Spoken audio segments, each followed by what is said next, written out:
Okay, so the recording just began. So good evening once again, everyone. I understand most of us are already in the evening. I'm not sure if anyone is in afternoon or morning, but if you are in the morning or in the afternoon, you can also let us know.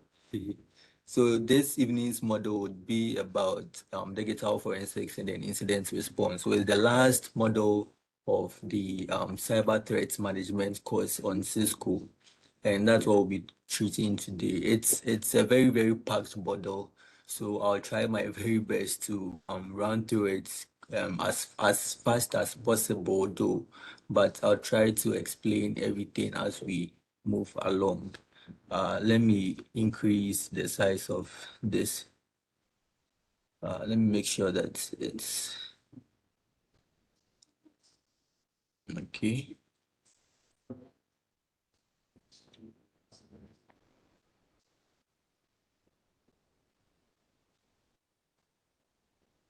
Okay, I hope we can start off now. You can indicate with a thumbs up so that we get it running.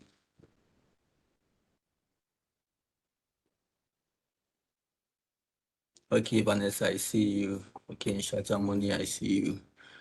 Okay, so basically, okay, gifts, Pinyo Way. I hope I didn't pronounce your name wrongly, but I saw you as well.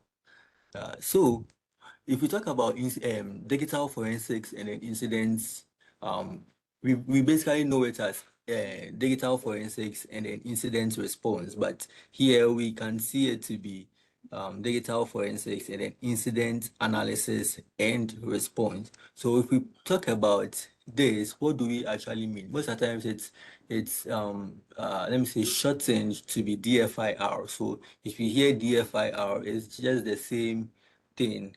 It's just talking about digital forensics and then incident response. So what we are looking forward to achieve in this course is um, to explain. So the first topic title is under the evidence handling and then attack attribution. So as we move on the course, I would explain what they mean. So under this topic, we aim to understand the role of digital forensic processes, and then we identify the steps in the cyber kill chain. We'll also talk about that. Then, let me adjust this. Okay, then we also talk about the, good evening, ma'am. Uh, Thank you for joining. So we'll also talk about the diamond model of intrusion analysis to classify intrusion events. Then we'll also apply the NIST framework, cybersecurity framework, to handle no, they are incident handling processes rather to a given incident scenario. Then we'll also use commands to back up files and then restore network operations.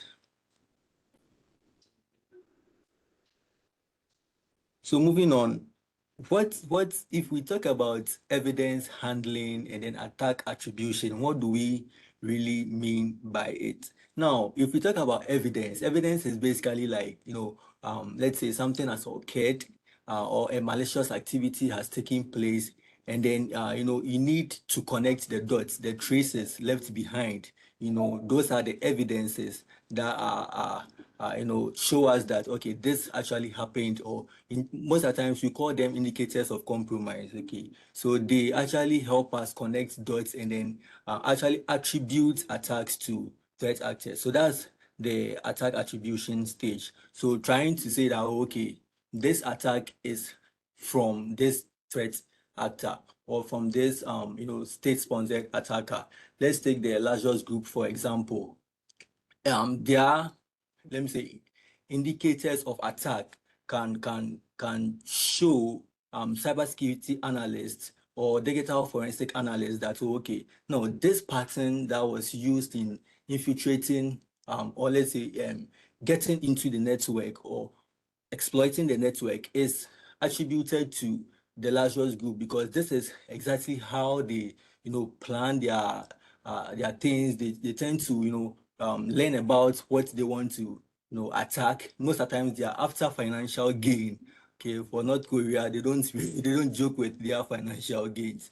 So we can attribute these kind of indicators to them in terms of knowing that, okay, these are the people behind the attack. This is the evidence that we have.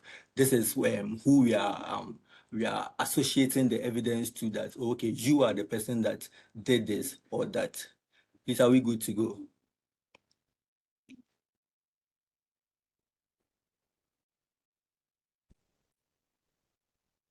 You can indicate with a thumbs up if we are good to go. Okay, Vanessa, I see you. Okay, Margaret, I see you too. So let's confidence. Thank you. Okay, they're coming in. Jeanette, David, Matthew. Okay, thank you very much. Let's proceed then. So now, what do we actually mean by digital forensics? So if we take digital forensics, it's actually a very broad topic on its own. Okay, forensics is a very broad topic on its own. In terms of cybersecurity, you can try to branch in so many points in terms of forensics. We have the network forensics, mobile forensics, and a whole lot. But talking about digital forensics as a whole, we can term it to be the process of collecting every kind of digital forensic evidence. So if you are talking about digital forensic evidence, what shows that an attack has occurred? You see, what was compromised? We're thinking about IP addresses. We're thinking about malicious executables maybe dropped into the network. We're thinking about malicious file hashes. You see, all those are evidence that a cyber attack has occurred. Okay, so we hunt for these kind of suspicious activities, and then we continuously monitor our endpoints. So our endpoints are just standalone devices in our networks. If it's in our homes, let's say your personal computer, your laptop, your phone, all those are endpoints. Okay, so continuous monitoring of these endpoint events, we can term it as a whole as digital forensics.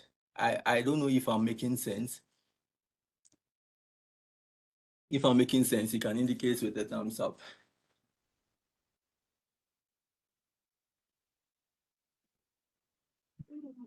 Okay, confidence, I see you. Okay, sure.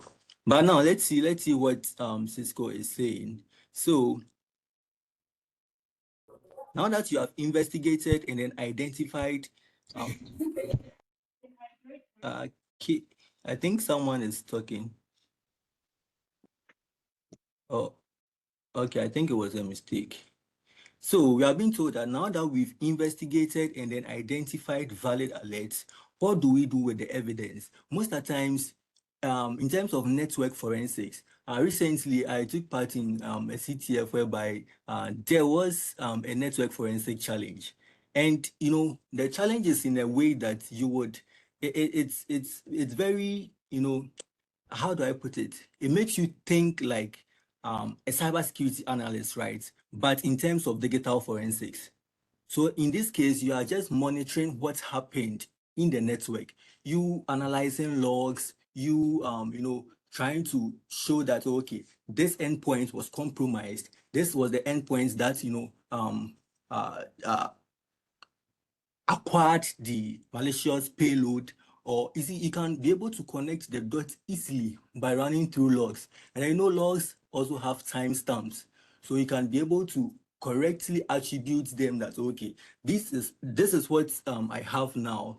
This is what my logs are telling me. This is the kind of IP addresses I've found. And then through those activities, I can be able to attribute these attacks to the threat actors. Okay, so that's basically what they said in this first line. Now, the cybersecurity analyst would inevitably uncover evidence of criminal activity. So, as a cybersecurity analyst, you are almost like a digital forensic analyst as well. Because once take someone like a SOC tier 1 analyst, okay, once you're more of the first point of defense in terms of the network. So any malicious activity that occurs, you are the first person that sees it. You are the first person that analyzes it. Okay. So now to protect the organization and then to prevent cybercrime, it is necessary to identify threat actors. So that's just what attributing it to them. That's okay. These are the people that initiated this attack or not.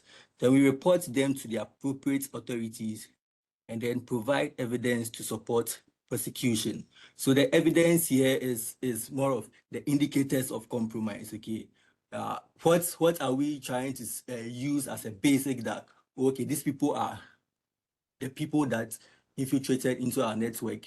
Maybe they established a command and control center which links back to their own servers. Then through that, it could be attributed to them that, okay, these are the people that actually did this kind of malicious activity.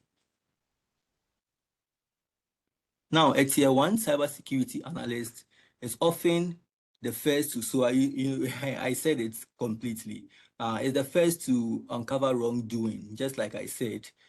And then we must also know how to properly manage evidence and then attribute it to threat actors. So evidence is in such a way that if it is not properly handled, it could be destroyed.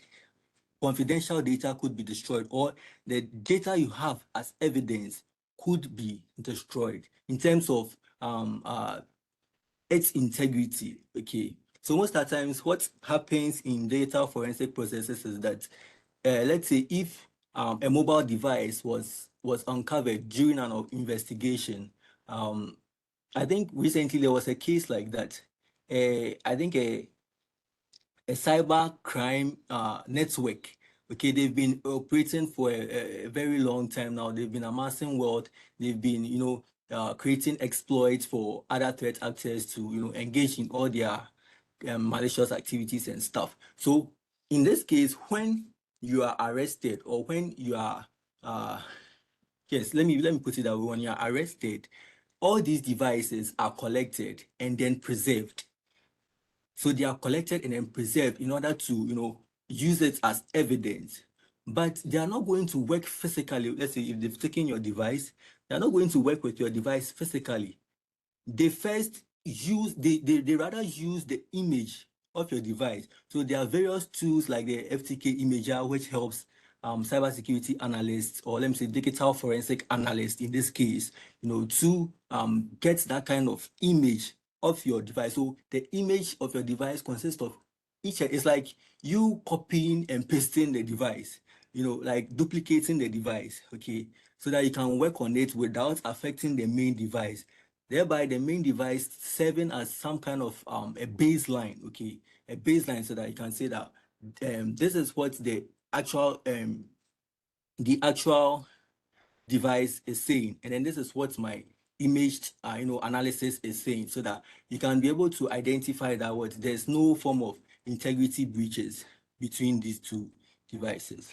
Now, digital forensics, okay, they further went to explain it that it's the recovery and then investigation of information found on digital devices such as it relates to criminal activity. So anything related to criminal activity, once it's recovered and an investigation has begun on it, we term it as what digital forensics.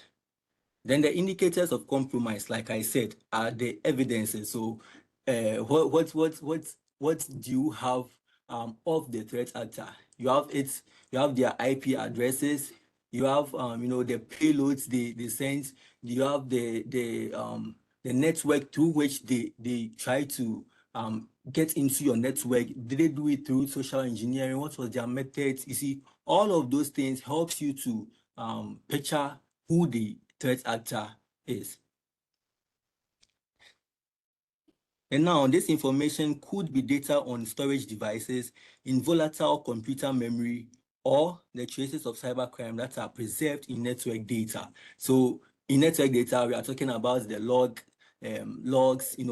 monitoring of logs and everything. Logs are actually very helpful in this case, because you can be able to use it to analyze what's happened in a network at a particular time due to its timestamps that are included. Okay, so they further went on to explain it as pickups and then logs, as I said. So at this point, is there any question, please?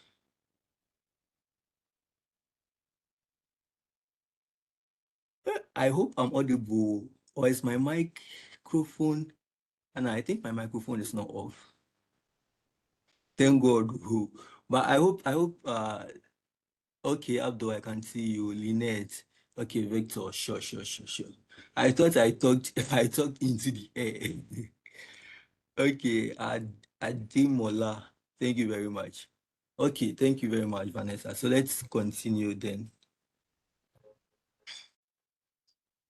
Hello? Hello. Hello? Yes, please. Yes, I have a question. Good Okay, evening. sure. Thank you so much, Mr. Lassie. I want to ask, in the case whereby the criminal Okay. beforehand, some don't use just one system.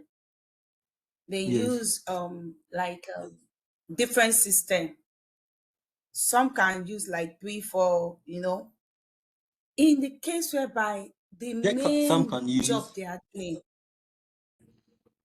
Okay, you go on. like I've seen a scenario of someone having like three different system, and it just dawned on me that this person is was being proactive because he's thinking if it should come to the worst, eh the main laptop will they won't get it, in the sense that even if the person is being caught and they ransack the house, the system will not be there, because he is this kind of person that the system is not resident in the same location with the person. The person just go there when he has something very important, and that is where he stores all of the information. Whereas on the other systems, he wipes them off and rewrites on them. I hope you are getting me. Yes. Because if you look at, there's this white guy that CIA is still looking for him. He has stolen over, I think, 30 billion or so from people, and they've not caught him. And there was another person too that they are still looking for, and they've not caught the person. And there's a particular guy they caught. They said they know that he did it, but they could not prove it that he did it. But they just knew that this guy did this, we had this then. But when they checked his apartment, when they ransacked everything, there was nothing to be found on the system. There was nothing on his phone. It was just as if he was carrying a blank phone. So what I'm now saying is, don't mind me, I'm just thinking like them, because I was told that you think Yeah, like you, the black hat, so that you too, if you want to be a pen tester, if you want to, you have to think like them, that how do they get away with it? Then how can you, you know, um, beat them at their home game? So what I'm saying, because exactly. when we are talking about digital forensics, it goes a long way. So in the case whereby somebody that is highly criminally minded, eh, and the job he's doing, he knows that it can be caught at any time, and he has system that he knows about all these things. He knows how to rewrite and unwrite so that whatever they want to check for in that system will not be there. So how do we deal with such a person as a digital forensic officer? Okay, sure. I understand your question so much, and Because then it's thank you very. CIA has kept the guy, CIA has kept the guy in detention for some years now, but they are still looking for concrete evidence so that he will be sentenced. So, but Exactly. for us now, we can still think about it, that there's still something we can do. Okay, so with regards to your question, yes, attackers don't just get up and say that okay, they are going for this, they are going for that. In terms of not okay, attackers are not ethical, so I'll not say ethical hackers. So let me say hackers, spend much time in the reconnaissance stage of the attack. They spend much time to calculate what they are going after. They try to map out their attack surface, you see. So once they've been able to learn so much about what they are going after, now they don't joke at all with covering their tracks. Because of what use will it be if you are able to get whatever you want, but then you are not anonymous? You see, so they also spend much time in covering their tracks, just as you said that when let's say it comes down to the fact that they are supposed to be ransacked, they don't find anything on their devices, it's completely blank and all that. They have the understanding that what they are doing, even some may improvise that, oh, okay, these people are after me, CIA is after me, this and that is after me. So what do I do to, guard against them? As they are, professionals, so is digital forensic analysts also professionals. These attackers won't just, sit down and say that they can't do anything about it. Obviously, they can also go an extent to hiding their, activities in such a way that, okay, they've used this machine perfectly well, but they've programmed it in a way that, okay, at this particular point in time, I've seen that no, something might be happening very soon. Now, what do?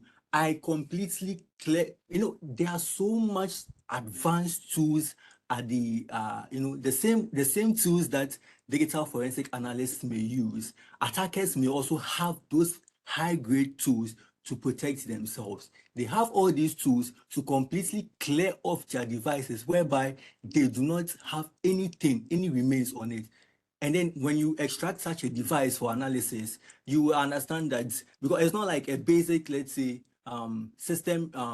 Yeah, actually removing everything from your system. It goes more, it goes deep into, deep cleaning your system. Okay, so they have all these sets in place that, and then with digital forensic analysts too, they also what they deal with the how do I say, they deal with evidence. Okay, if you don't have evidence, what shows that this person did what they did? It could get to a certain point of the investigation that everything points at this threat actor. But since you don't have that solid kind of evidence, you can't move ahead with prosecution. Okay, so digital forensic analysts have to continuously, monitor, just as the attacker would spend so much time in reconnaissance. So do digital forensic analysts also spend time learning about the attacker's ways, indicators of attack. What what are the plans they put in place before they pull off an attack? I hope you get it. So everything still comes into play. The same tools that digital forensic analysts have, the same tools that threat actors also have. And then some threat actors may not want to host anything physically. They'll prefer to use maybe cloud platforms, in order to, once you host something on cloud. Recently, I came across such an activity whereby let me say, malicious activity was being hosted via GitHub pages. You can imagine when you trace this, GitHub is a platform that, they lease IP addresses to, they are more of a big network that, once you are under their umbrella, you automatically have an IP address. When you are hosting something on their page, you actually use. Come again. Hello. Okay, I think it was a mistake. So you actually use that. So if you are trying to attribute this attack to the threat actor, IP addresses will take you back to this thing, GitHub. You get it? But how can you attribute something to GitHub? You see, it will require more analysis, more studying of the attacker in order to identify this. And then, lo and behold, the attacker may try and then pull off, let's say, set up different, physical locations to store his or her data. But the same way, digital forensic analysts will still connect the dots. You see, so that's the fun part about forensics. It's just about connecting dots. Once you know this, you can connect it to this, you can connect it to that. When you get to this particular point in time, and then you understand that, oh, there's nothing on the device, then you already know that what, okay, he has been able to successfully cover his tracks, but he's not done with it. He will still let me say, evolve. Okay, so the same way they will still be after the issue. There can be a case that they let me say cyber crime detection agencies could be following such a threat actor for years without getting concrete evidence against him. But the moment they get that kind of evidence, the concrete evidence against the attacker, they will surely there are so many attackers out there that we know that these people are malicious, threat actors. But when there is no evidence against them or they successfully cover their tracks, it becomes difficult for digital forensic analysts to, try and then attribute the attacks to them. So it's all part of the process. I hope you get it. Yes, sir. Thank you so much, sir. Okay, you're Thank you, sir. welcome. So in continuation, okay, so cyber criminal activity can be broadly characterized as originating from inside of or outside of the organization. Now, let me ask a simple question that between crime that is originating from inside an organization and then that coming from outside an organization, which one might be more malicious, or which one do we pay more attention to?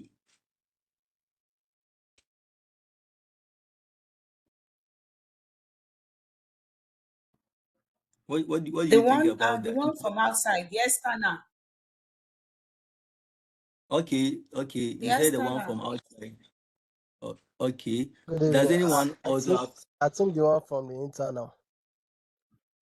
Okay, wow. Is there anyone else to add? Abdul to says inside. Okay. David says the one from the outside. Internal. Okay. Internal. Wow.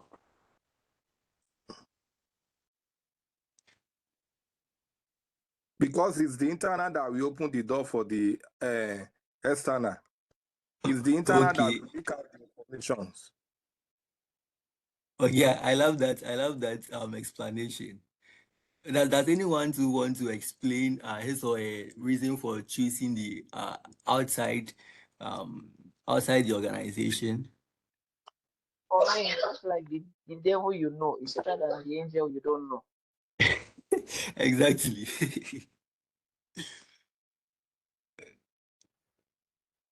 The internal person could have access to confidential information, to important data that could ruin the Okay. organization. So his is more dangerous. While the outside one will still look for reconnaissance and still do more to look for vulnerability in the company's network. Mhm. Okay, that's a solid explanation as well from Cyber Chief. Wow. So Um, let's read it. Sorry, from my Okay. can I just add something to it? Yes, please. Yes, please. Uh, You can. I just had to review my answer. Well, initially, I said from the outside, but Okay. I think it's from the inside because even though it's from the outside, if they want to actually gain access to information on the inside, first of all, if they've done reconnaissance about the said organization, they would actually need to maybe tap into one of the internal maybe servers or anything to gain access to information. So imagine if an employee's PCs or system is compromised and that PC has access to information and is inside the organization. That could be really like detrimental to the organization because although they're from outside, but they're using an access from inside the organization to affect the organization. So an attack from inside the organization could be very, very fatal than from outside. Thank you. Okay. Thank you very much for the detailed explanation, David. So we've all expressed our views about this. Now let's see something. Let's try and skip this part. They say when an external attacker has exploited a network and stolen or altered data, evidence needs to be gathered to document the scope of the exploit. So the scope is like who it applies to, like which devices were affected and all that. So my take is, we have the insider threats and then the outsider, those coming from the outside the network. And in terms of, let's say, I cannot even put it to pen testing, but the person outside the organization has no knowledge about uh, the internal, let's say, how anything works within the company. He has to go through the process of reconnaissance. He has to learn so much about the organization, do his Google searches, everything to be able to understand that this is what the organization is about. This is how I can go in and then all that. Now, looking at the insider threats as well, they are already within the company. They know that the server, the FTP server is at this point, the syslog server is at this point, time server is here. They actually know everything. Okay, not per se, because there would definitely be policies or restrictions in terms of access control with the kind of information that a person must know within an organization. But once you are within the company, it's much more easier to pull off an attack. It's much more easier to destroy a network within the company than outside the company. So those who are inside the company are the most dangerous. It's like they have this saying, I think someone just said it now. The is it the friend you, oh no, is it the enemy you know? No, the friend you know is I think someone said something like that just now, and it really makes sense. It really makes sense completely, because the person closer to you that you might think that, oh, this person is of free mind, has nothing, like uh bad, like thinking of anything bad, might be that person that could easily destroy you, because you wouldn't have thought that this person could have pulled off this attack against you. Even a threat actor coming from outside the network can still use social engineering methods to buy those who are inside. So in this case, it still boils down to the inside, those who are inside the company. Because now attackers won't, worry themselves about infiltrating a network, going through all that stress, whereby they can just get one person within the company to just insert one USB drive, one person inside the company to just click on one link. Everything boils down to the person within the company who triggers the exploit. Okay, I hope that explanation makes sense.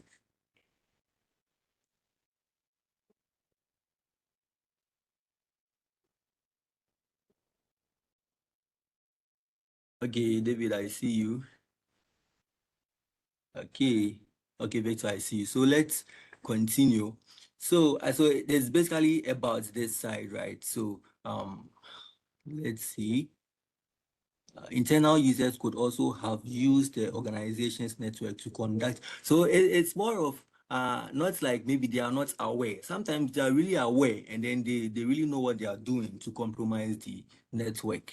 Okay, so various regulatory bodies specify a range of actions that an organization must take when several types of data has been compromised. So we'll talk about that as we move on. And then it says that the results of forensic investigation can help to identify the actions that needs to be taken. So this is self-explanatory. Let's move on to the next slide. So we are giving an example here that in US HIPAA, so HIPAA is just the Health Insurance Portability and then Accountability Act of I think is it 1996 or so. Yes. So they are a regulatory body, okay, that tend to protect health information of citizens. Okay, so they are telling us that if a data breach has occurred that involves patients' information, notification of the breach must be made to the affected individuals. So once you've identified that there's this breach that has taken place and then patients' data has been, exposed on the dark web, it has been exposed out, the first thing to do, that's what HIPAA is commanding you to do, that inform these people that this is what has happened. This is their data that is out there now. Then, if the breach involves more than 500, so it's just the same thing, they still should be told about it. Data forensic investigation must be used to determine which individuals were affected and then to certify the number of affected individuals so that appropriate notification can be made in compliance with HIPAA regulations. So as a result of digital forensics, we can be able to, try and map out the total affected individuals, okay, those who were affected as a result of a data breach, in order to see let's say the kind of extent the attack went, and then try to notify those who were possibly affected. And so yeah, it says that if possible, it is possible that the organization itself could be the subject of an investigation. So they could actually investigate the organization itself, not just that the attack has happened and all that, but then maybe it could be as a result of the organization as well.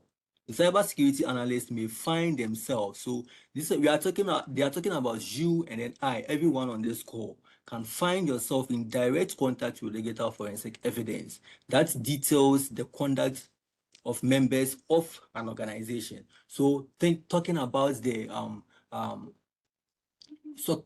various types of logs, coming from different endpoints. You see, you can't be able to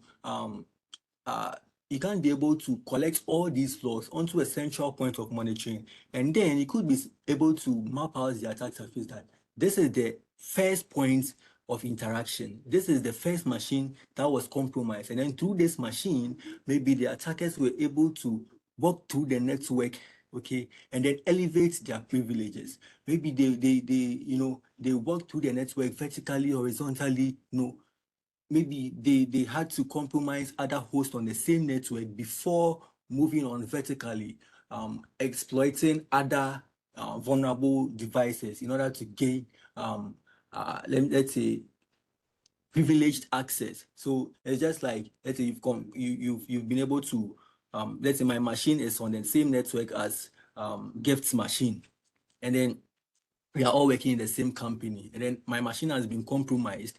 Definitely, once the attacker moves laterally, he can't be able to compromise Gift's machine. Then, in order to reach let's say, the highest point in the organization, let's say the director of whatever, those kind of big people, then they try to access maybe the database. You see, the database contains details of each and every employee within the company. So once the vulnerability is found and then exploited, automatically they've elevated their privileges, and then voila, they are just going to oh, you're welcome, Paul. They are just going to, cause anything they want. They are able to exfiltrate any kind of data they want from the company. So that's just about this slide.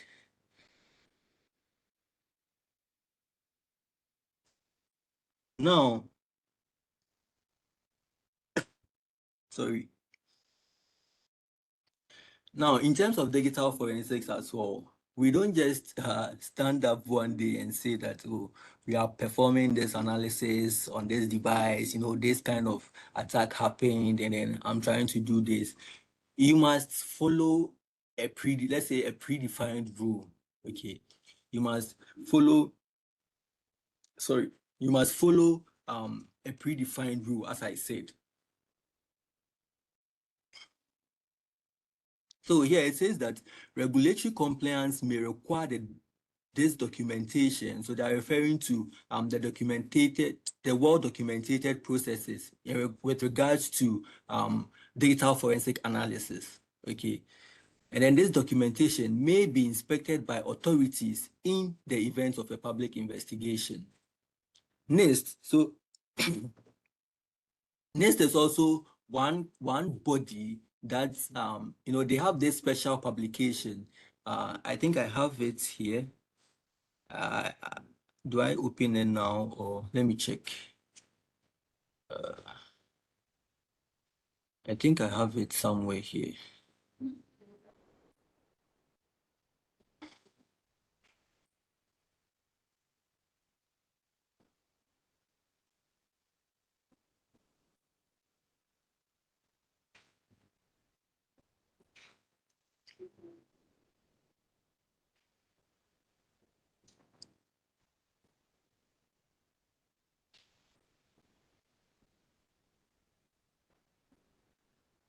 Okay, I think I will share my full screen so that we trying to do this. Or let's just finish with this one, and then we move on to the document itself. So this serves as a guide to integrating forensic techniques into incident response.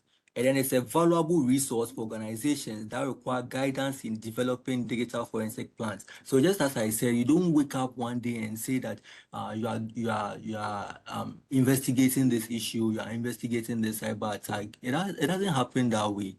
You must follow a predefined process in order to achieve the goal you want to achieve. Because if you just say you want to, analyze data, you want to investigate a security incident, you might go a different route whereby even the data that you had to collect first, or maybe the data that you had to analyze first, might have. So we'll even be talking about that. That's the volatile data.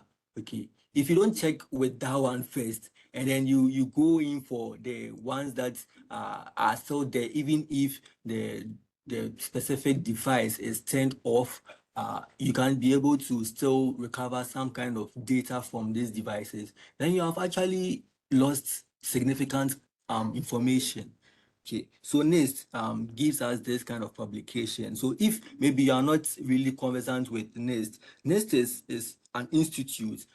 So the full meaning of NIST is National Institute of Standards and Technology. Okay, so they are let me say a cybersecurity body that deals with these kind of guys to helping organizations to maintain a good security infrastructure. And this guide especially talks about integrating forensic techniques into incident response. So the four basic phases of the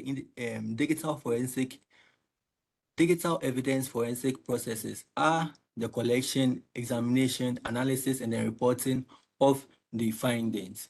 So you first collect your data, you examine it, you analyze it, and then you report. So let me share this screen.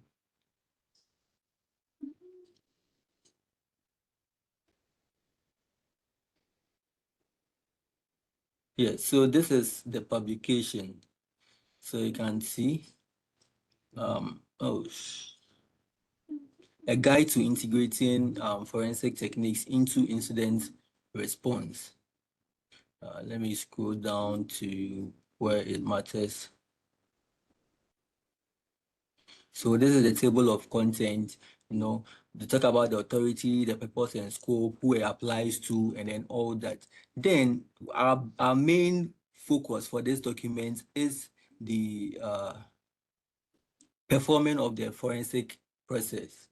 Okay, so we collect data, we examine it, we analyze it, and then we report. So those are the four steps with regards to let me say a forensic process or a digital forensic process. But we'll be talking about it more in the slides. So let me quickly share back the slide.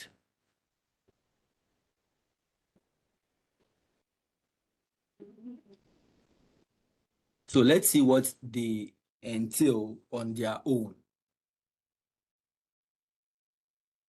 Now, the first step is what to collect. So we are told that it's the identification of the potential sources of forensic data, and acquisition, handling, and then storage of that data. This stage is very critical because particular care must be taken not to damage, lose, or omit important data. So just as I said when we were starting this class that instead of analyzing the physical device you've identified from, let's say, if you've identified from an attacker, a threat actor, you need to rather image it out and then work on the imaged version instead of them dealing with the exact or the physical device that was used in the attack. Okay. Then we move on to the examination stage. So it entails assessing and then extracting relevant information from the collected data. Has anyone heard about steganography? If you've heard about it, you can give us a thumbs up.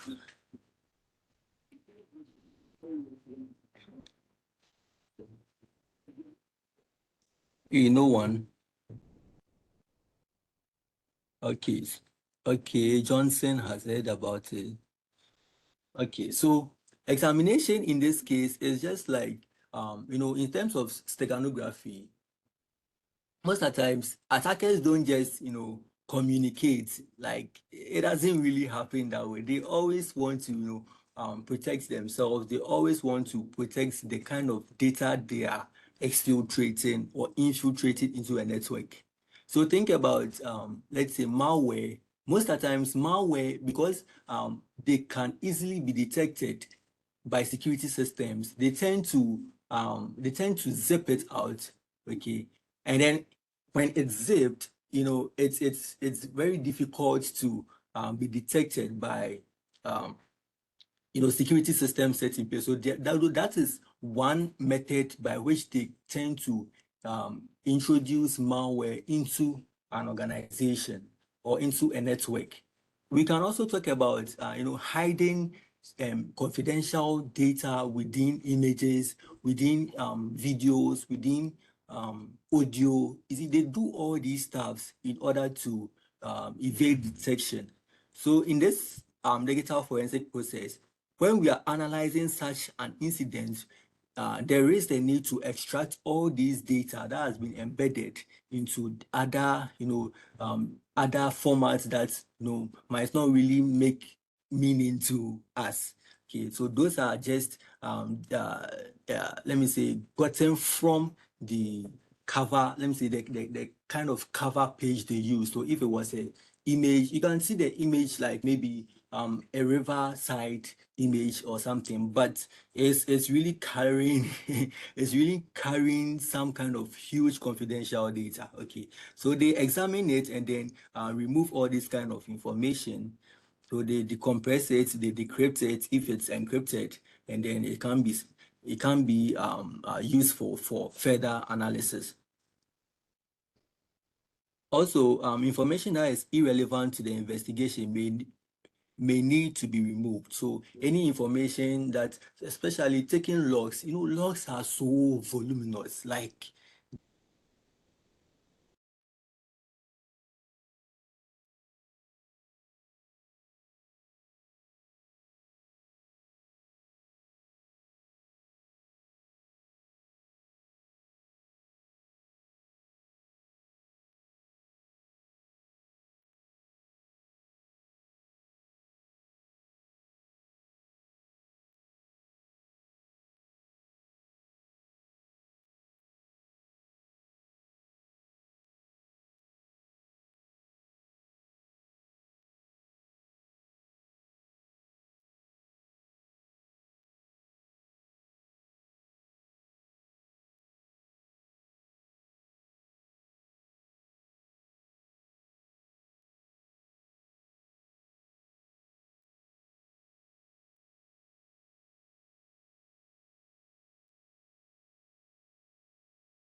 what is happening?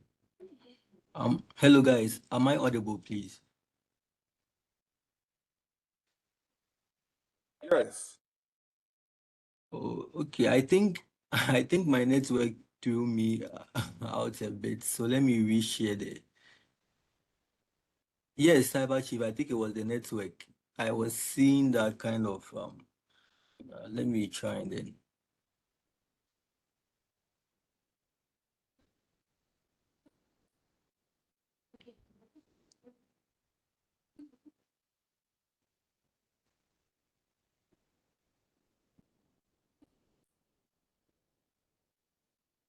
Yes, I think it stopped when I was explaining the examination. But please let me know if the explanation for the collection and then examination was heard. But I don't know as what. Oh, okay, Cyber Chief said it was. Okay, so I guess we can continue with the analysis. So with regards to analysis, now we've been able to extract information, we'll be able to filter out information that we might not need for the investigation. So the further thing to do is to analyze this data. So analyzing it is simply drawing conclusions from the data. Okay, so we are talking about people, place.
Let me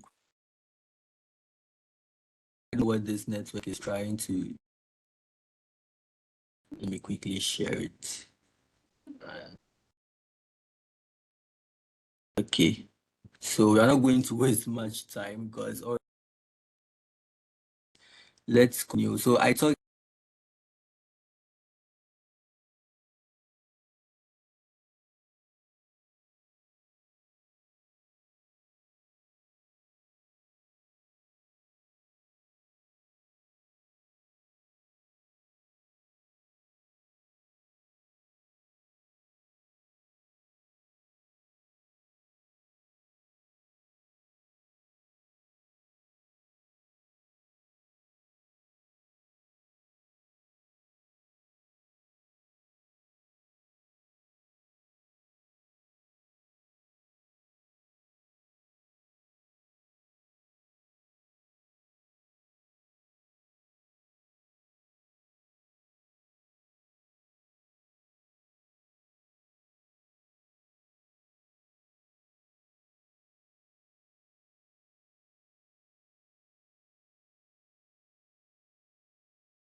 I guess it has now. So please, if you can hear me, kindly indicate this. I don't know. I'll do the network today.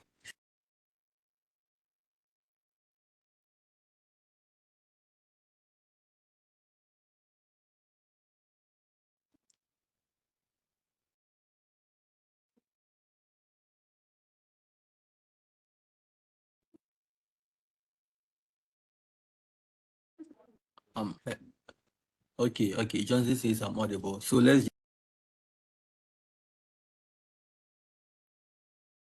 just continue. What's my it was very mine just started just minutes ago.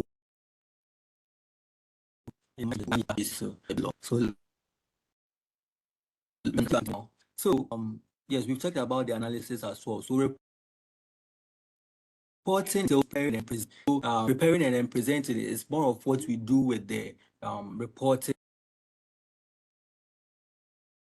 aspect of physics. You've collected, examined it, you've analyzed it, and then now you put it in a format, a presentable format, as a meaningful information that was resulted from the analysis.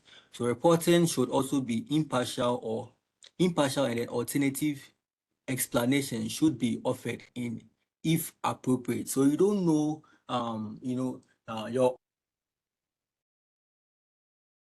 audience or such a way that like an executive it tends to explain whatever was done within the main document. Okay, so in terms of there's say investigations that deal with big well, no, you can't understand these words. They can't be able to understand what was what happened. So mediation in reporting also serves as another point of the district examiner and the, let's say, affected company or affected network. So I think we can move on to the next one.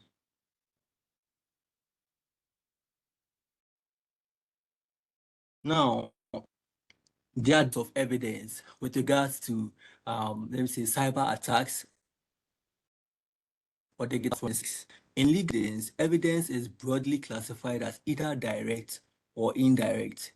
Now, you have been told that direct evidence is evidence that was in the accused. So let's say we have one of let's say going to steal someone's phone, someone's device, and then within the act, the person gets caught holding the phone. That's just direct evidence. Red-handed, we've caught you. That's the direct evidence in the possession of the accused, as stated here. So the clear examples. And then it goes on to say that or an eyewitness evidence from someone who directly observe behavior. So it is just about the direct evidence. So something that you can directly associate with the accused is determined. Is said to be direct. For the and then understand indirect evidence as well. So in terms of indirect evidence, it combines. We are basing on other facts. You see, we are connecting thoughts that okay, this is the evidence we have. This is what we can be able to attribute the attack to. These serve as indirect evidence,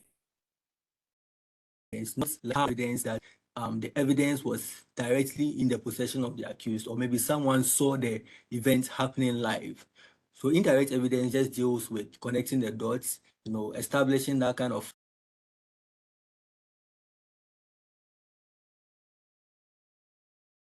fact and then create a hypothesis. So no, now example, whoever has committed similar crimes can support the assertion that the person committed the crime of which they are being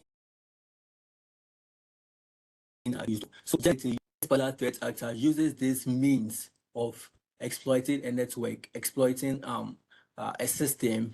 You've been able to learn from these tactics a lot. It's easy to think that things which has happened could be attributed to these same threat actors. So that's just what circumstantial evidence talks about. Now, aside direct and then indirect, its evidence is further classified as best evidence and then corroborating evidence. Now, if you hear best evidence, just think about original. Best, original.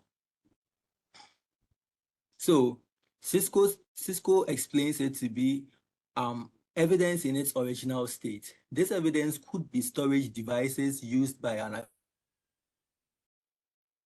accused or files that can be proven to be unaltered. So anything that deals with integrity, like if the integrity of that evidence is harmed, then it's a best evidence. It's in its original state.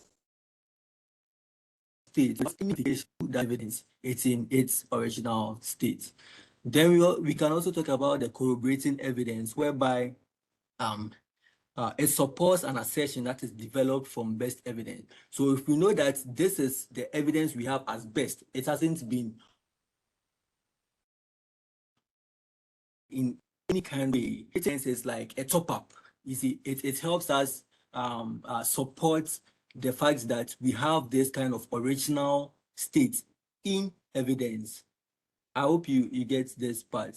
So these are the various types of evidence, starting from the direct and then the indirect. Then we move further into the best evidence and then the corroborating evidence. Can we move on to the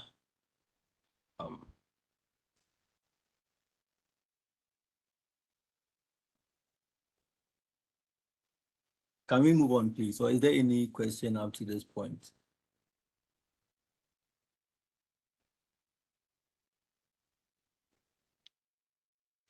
Hey, am I audible? Let me see. Yes, so okay, Paul, I see you. Okay, so then okay, David, Vanessa, okay, sure. Let's move on then.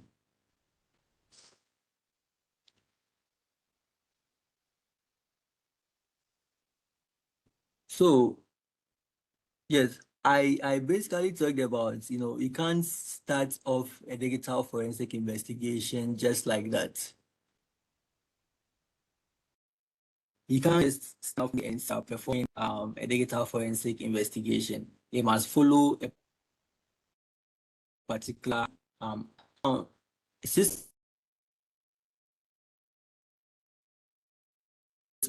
tells that is collect most volatile to the least, so the volatile to non-volatile, the same way.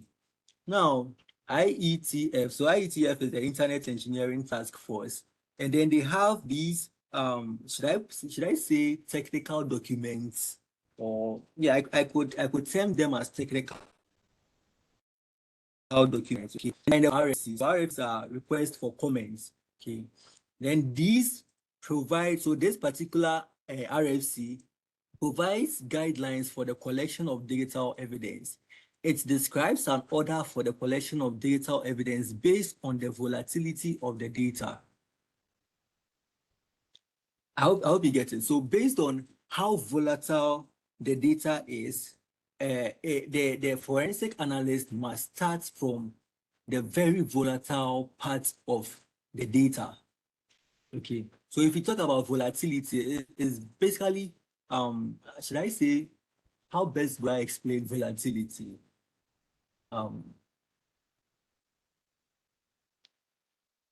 So we can term it to be like how quickly or how fast maybe the data vanishes from the system. Just like, let's say you are using your phone and then you've opened several apps, your random access memory is making sure that everything is in place, that if you want to switch to other softwares, other applications, you are easily you are able to do it easily, because that's what it stores these application meaning over here. So yes, that's basically what the RAM does. So we have been told that evidence collection must start from the volatile parts of it to the non-volatile parts of the system. So that's parts of RAM, just aside random access memory, then the contents of fixed disk. Please, am I audible enough? I think the background noise is disturbing. Am I audible enough, please? Okay, I think I'm audible enough.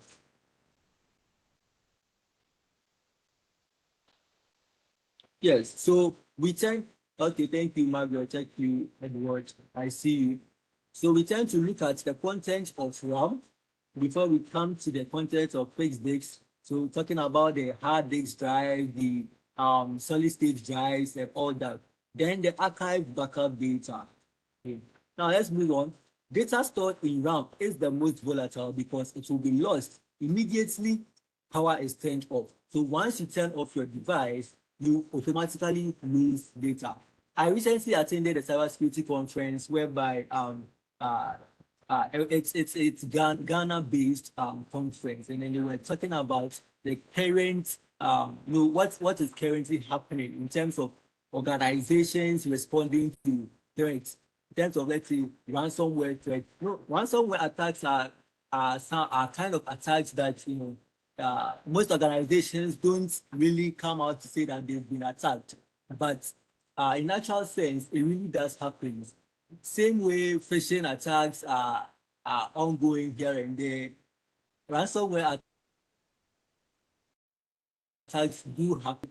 So what organizations are doing now is to, when they detect that there has been a ransomware attack,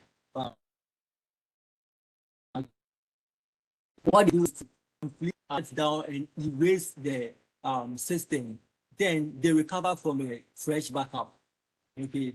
Now we got to understand that if you do this, if you, although it completely makes sense, like um uh to engage in business continuity, to actually erase and then restore from backup. It's the very first thing that might come into the minds of anyone in such a situation. But we are not able to understand that this is how the attack occurred. It was through this vulnerability that the attack occurred. So most of the time they tend to keep all this, but they are not able to learn from what happened. So definitely attacks will keep on coming, will keep on coming, will keep on coming, because they are not able to learn from their previous mistake. Then, in addition, importance data in volatile memory could be overwritten by routine machine processes. Therefore, the collection of data evidence should begin with the most volatile evidence, then proceed to the least volatile evidence, as shown in the figure. So, as shown in this figure.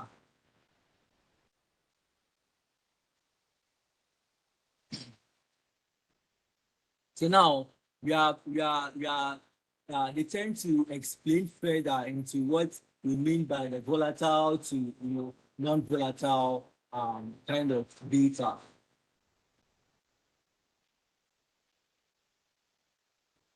Please, am I audible enough? I think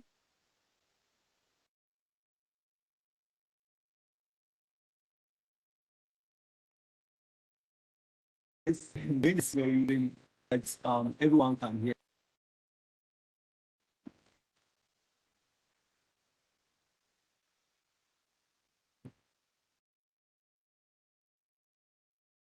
Kindly hold on a bit.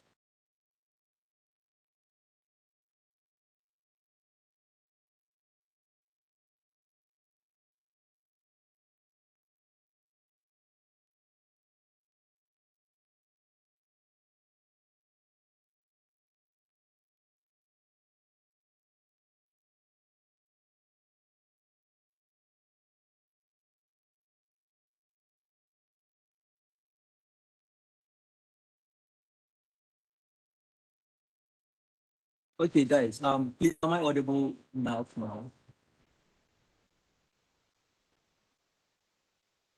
You can indicate with your thumbs up so that we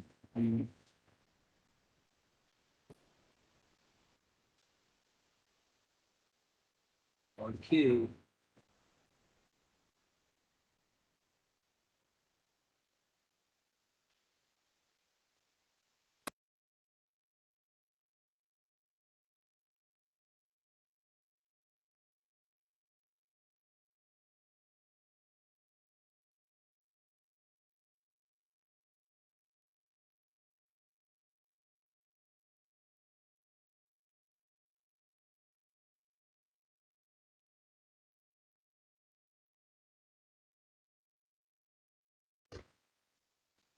Okay, I think a comment just came in. Let me check.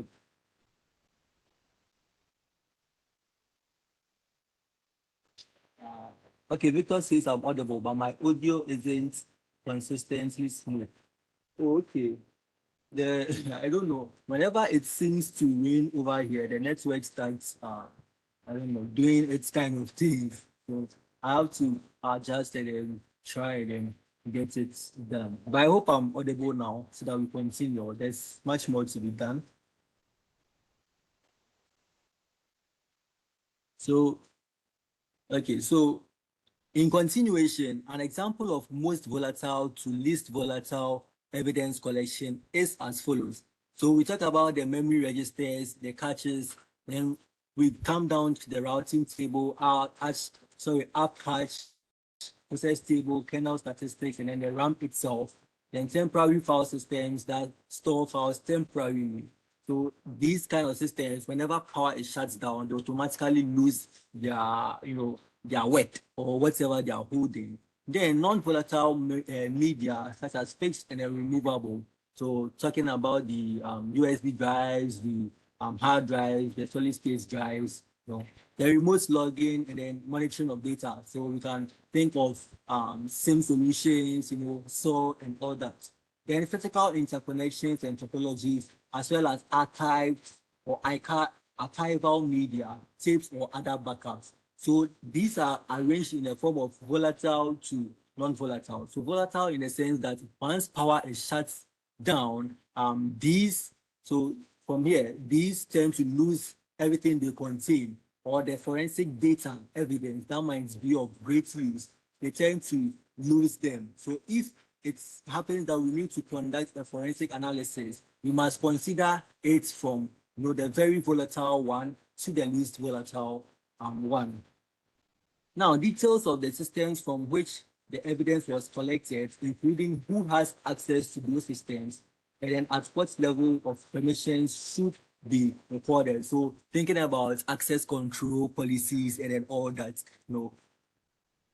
such details should include hardware and then software configurations for the systems from which the data was obtained. So once digital forensics is involved, we are looking at each and every thing in terms of hardware, software, all your configurations is of great use for attributing attacks back to threat actors.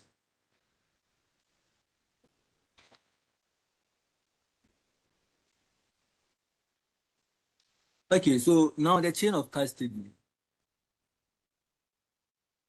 So basically, the chain of custody, as said here, involves the collection, handling, and then secure storage of evidence. So if you hear chain of custody, just think about how evidence is collected and then handled, as well as asking yourself these questions. So who discovered and then collected the evidence? So this is who the forensic examiner, you, me, everyone on this specific platform. All the details all the details about the handling of evidence, including times, places, and then personnel involved. So anyone involved in the collection of this evidence must be part of the chain of custody. Okay. Then who has primary responsibility for the evidence when responsibility was assigned and then when custody changed. So let's say Victor was given the role of the lead incident forensic examiner, or he started the investigation, or he leads the investigation, and at some point he was not available, so perhaps another person had to continue. Then all of this must be documented in a detailed kind of record. Also, it must state who has physical access to the evidence while it was stored. So this is just about secure storage of the evidence to prevent alterations of any kind. And access should also be restricted to only the most essential personnel. So think about the principle of least privilege, whereby you only have access to information or systems that you are supposed to use as per your job role. Nothing more, nothing less.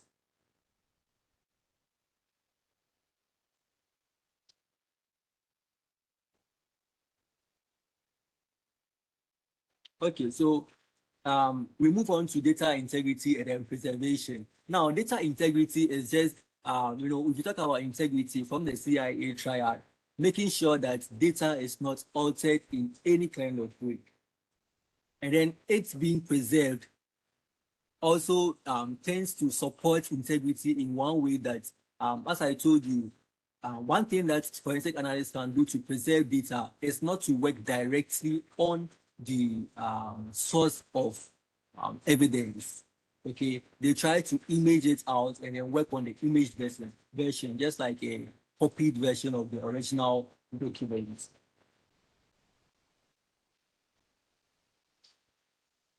So yes, it goes on to say what the time stamping of files should be preserved. And then one thing I saw is that threat actors sometimes when they want to perform attacks or they are trying to cover up their tracks, they tend to uh, access or try and then hack into systems like the time server like this NTP. You see, and then try and then because this kind of system tends to synchronize time throughout the let me say the network infrastructure. Okay, making sure that there is continuous timestamps given to log files, in all the let's say endpoints that are connected to a specific central location or a specific central platform. Okay. So if they are able to access and then manipulate this system, it will be very difficult for analysis to be done in the sense that, okay, you know that this attack occurred during this particular time, but the time that was recorded it says otherwise. Now we can't trust anyone but logs. But in this case, the logs has also been modified. So what do we do? So it all comes down to the fact that time stamping of files must also be preserved. So timestamps must be preserved in such a way that it's not altered so that as not to help the attacker out in not being able to attribute the attack back to him or her. So for this reason, original evidence should be copied, and then so I talked about this as I said that it should be the image has to be worked on and all that. So let's see what this part says. The process used to create copies, I think, is still the same thing. Yeah, the disk image. So as I said, so we compare the archived disk image with the investigated disk image to identify whether contents of the investigated disk has been tampered with. Okay, so it's just the same thing. So if you have your original device and then you have an imaged version of it which you have worked on, you can be able to compare those two and then see that, okay, the original file hasn't been tampered with in any kind of way. Volatile memory could also contain forensic evidence, so special tools should be used to preserve that evidence before the device is shut down and then evidence is totally lost. Users should not disconnect, unplug, or turn off. So the reason why they say this is that once you turn off the device, this volatile memory tends to lose its data. So any temporal data that is connected, and you can think of active processes running. You see, all those kind of things are stored in the volatile memory. So once the computer is shut down or power is disconnected from the computer, all this data is completely lost, and then you can't get any kind of, you can get so much information from these processes that maybe we're running, in order to be able to connect the dots and then come to a final conclusion that this is what has actually happened. This is how I'm connecting the dots to identify the threat actor behind it. So if this data is lost in its volatile memory, then it's what really caused a huge damage to the analysis being done. Then volatile memory could also contain forensic. I think I've talked about this. So we can move on. Now, attack attribution. So if you hear attack attribution, it's just the process by which you can link an attack back to its threat actor. Okay. Most of the times, we would be hearing of adversaries, but they are the same thing. They all refer to the same threat actor noun. Okay. So some criminals act from inside the network while others, yes. So we talked about that as well. Threat attribution refers to the act of, so I've explained that as well. So it says that, but determining the individual, organization, or nation responsible. So sometimes a nation state could be responsible for a cyber attack. Take the recent Bybit hack, for example. It was attributed back to the Lazarus group of North Korea. And North Korea is a nation state, or they have an army of cyber warriors, or let me put it in cyber criminals, that work for the state. Okay, so this Bybit hack was when everything was when the money was exfiltrated, they had everything they want to get and all that, whereby analysis was done, data forensic investigations was done and everything. It was attributed back to these same threat actors because of the kind of ways they work, how they tend to reckon, how they tend to exfiltrate data, how they tend to get initial access into a system or a network. That was how come the attribution was made, and then it was seen that the North Korean government was really behind, because the Lazarus Group is a very big threat actor organization, funded massively by the North Korean government. So identifying responsible threat actors should occur through the principled and then systematic investigation of the evidence. So I think we can move on. Attack attribution has been explained into details. Now, in an evidence-based investigation, the incident response team correlates tactics, techniques, and then procedures. So those are the attacker TTPs. Okay, so those are what's used in the incident with other known exploits. So these tend to explain what the attacker did. Okay, so it involves their tactics, their techniques, and then the procedures they took in putting out the attack. Cyber criminals have specific traits that are common to most of their crimes. Threat intelligence sources can help to map out the TTP identified by investigation to known sources of similar attacks. So through the threat actors, tactics, techniques, and then procedures, the same way digital forensic analysts can be able to, let's say, follow that same step, okay, and then map out the TTP identified from the investigation to the let's say similar attacks that were carried out by the threat actor. I think so. Some aspects of a threat that can aid in attribution are the location of originating hosts or domains, and then features of the code used in malware. So yes, sometimes if let's say you see a code that is written in French, that is written in German, that is written in Spanish. Obviously, it should tell you something that's not. This thing we can already think of, if it's Spanish, we can already think of Spain, somewhere within Spain. Okay, if it's so sometimes the features of the code itself can tell where the let's say if it was a malware, if it was an exploit, you can tell where it came from. And also tools used, in terms of tools, there are some countries that, okay, that's for penetration testing. Okay, sometimes countries may not allow you to use specific tools um uh within their territory.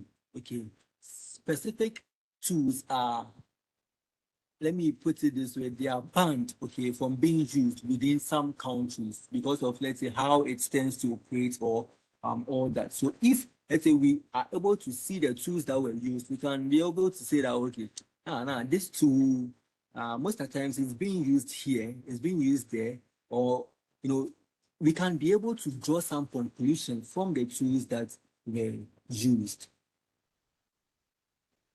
and then other techniques. So sometimes at the national security level, threats cannot be openly attributed because doing so would expose methods and then capabilities that need to be protected.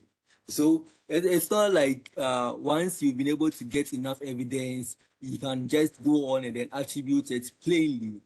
Sometimes they think about protecting the methods and the capabilities used, because if it goes out public, it could other threat actors could fall back on it and then um carry off a much bigger attack against maybe a network or a device or an infrastructure as a whole.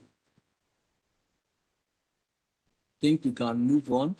Okay, I think there's this part. So uncovering the devices from which an attack was launched can lead directly to the threat actor. So in terms of IP addresses, MAC addresses, DHCP logs, we can help track the attack back to the specific device. AAA log. So when we talk about AAA logs, let's just think about authentication. Okay, who accessed the network? What did they do at that specific point in time? So all those tend to help us to attribute the attack.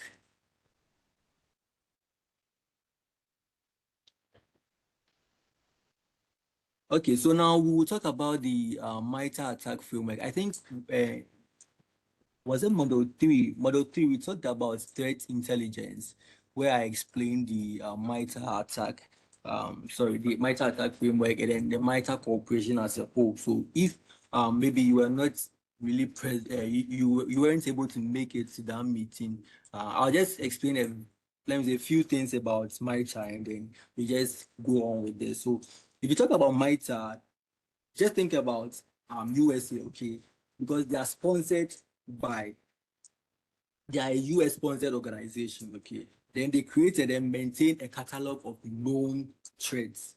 Okay. So if you hear CVEs that CVE 2025 this and that, just know that it's MITRE.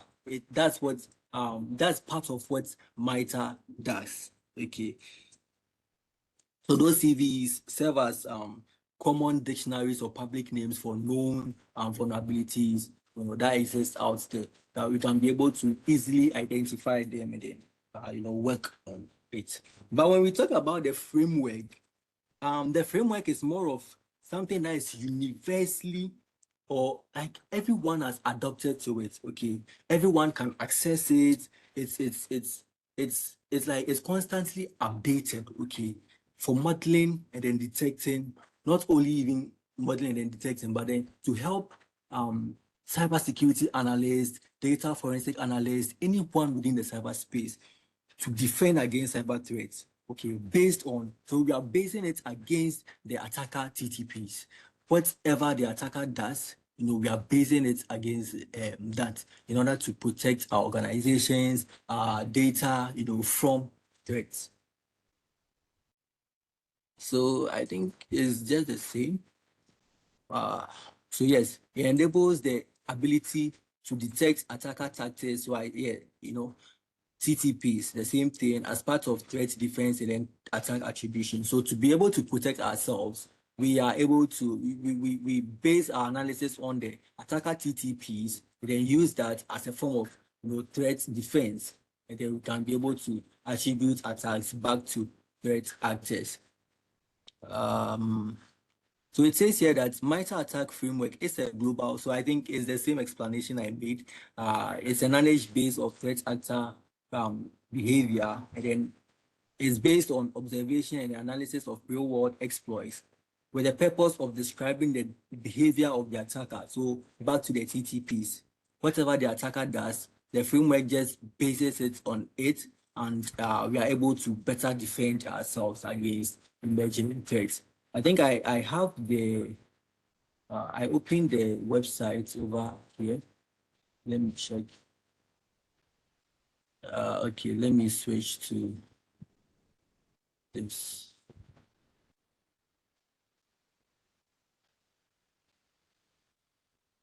Yeah, so this is their website. So this is how the framework looks like. We'll be talking more about it though. So it starts from the reconnaissance stage, through to the let's see, you can slide it from here.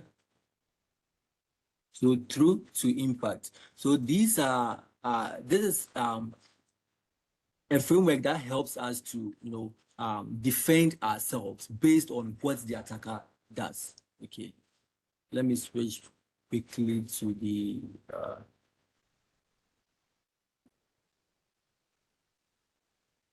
okay, I think we can move on. Yes, so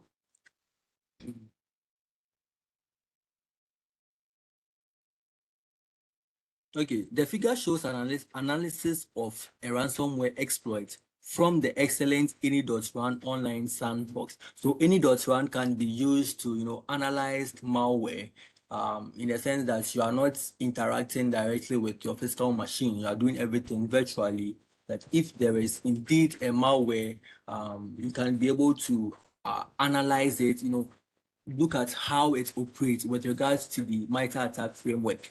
Okay, but not you risking your physical device or anything. It's just like you just think about it like how we have our virtual box with our virtual machines incorporated into it. It just runs that same way. So it helps out in active malware analysis via their online platform, sorry. So the columns show the enterprise attack matrix tactics with the techniques that are used by the malware arranged under the columns. So everything you see here, they are the various, if you talk about the attacker TTPs, everything you see under the various options in the MITRE ATT&CK matrix or the framework, we can term it to be the attacker TTPs. Okay, so clicking the technique then lists details of the procedures that are used by the specific malware instance with a definition, explanation, and then examples of the technique. So if you look at this, you can see that initial access, there was nothing there. Execution, can I make this a bit? Okay, so under execution, you can see that it was execution was through an application programming interface, and then it required user execution. Now to persist, for persistence sake, it's forward back on browser extensions. Now, in order to evade detection, it installed root certificates, modified registries, and so you can be able to use this framework to understand how the attacker works. Okay, to understand his tactics, his techniques, and then the various procedures that was used in pulling off an attack. Let me. Yes, so let me show you this. So it says clicking the technique then lists the details of the procedures that are used by the specific malware instance. So this one we were talking about was a ransomware expert. That's why they use that. So let's just see from the main site, because actually it says do an internet search on MITRE ATT&CK and understand more about it too. So let's just see something.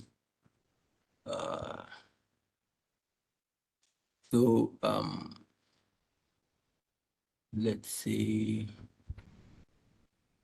So let's just say lateral movements. Okay, in terms of lateral movements, if we click any of these, we are able to see the procedures, okay, that help the attacker, helps the attacker to carry off their attack. So let's say exploitation of remote services. Let's see what I've got there. So it's, the tactic is under lateral movement. So lateral movement is just like you've been able to compromise one device within the network. And then from that device, you tend to move laterally within the network. You compromise my device, and maybe I'm on the same device as Victor. I'm on the same device as David. You can't be able to hack into their machines as well. So that's what lateral movement really is. So expanding it like this, you can be able to read more about it, the procedures, carried off in the procedures that entails pulling off this kind of lateral movement for the attacker. So if we know this, okay, you can see this. procedure example exploited a Windows SMB remote code execution vulnerability to conduct lateral movement. So something like this could easily help an attacker to infiltrate into the network and then move laterally within an organization.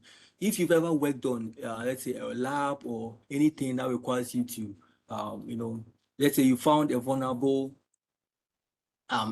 service running, maybe Samba running on, let's say, there's these two NetBIOS and then Samba running on port is it 139 and then 445. Okay, those protocols are protocols that are known to be they deal with file shares, okay, and then most of the times they can be exploited by threat actors in order to move laterally within the organization or the network which they find themselves in. So you can read more about this via the MITRE ATT&CK organization. So that's the link right there. It's a whole, like, I don't know, it's a whole let me say course on its own, right? But it's very, very cool. It's very, very cool to understand the framework, and then you knowing that okay, this is what the attacker does, so you can be able to attribute it in this way. You can use this as let's say a baseline to say, okay, in terms of reconnaissance, they went through this, they went through that. You can see there's active scanning there, they gather information, they gather victim host information, you see. So all these are what the tactics that they tend to take when they want to access a system or a network. Let me quickly share back. So, goodness, slide 7, have more to go. Okay, so there is a lab here. I think we should do this lab. I don't know, but looking at the time, guys, what do you say? I think we should do this lab. I think we should do this lab.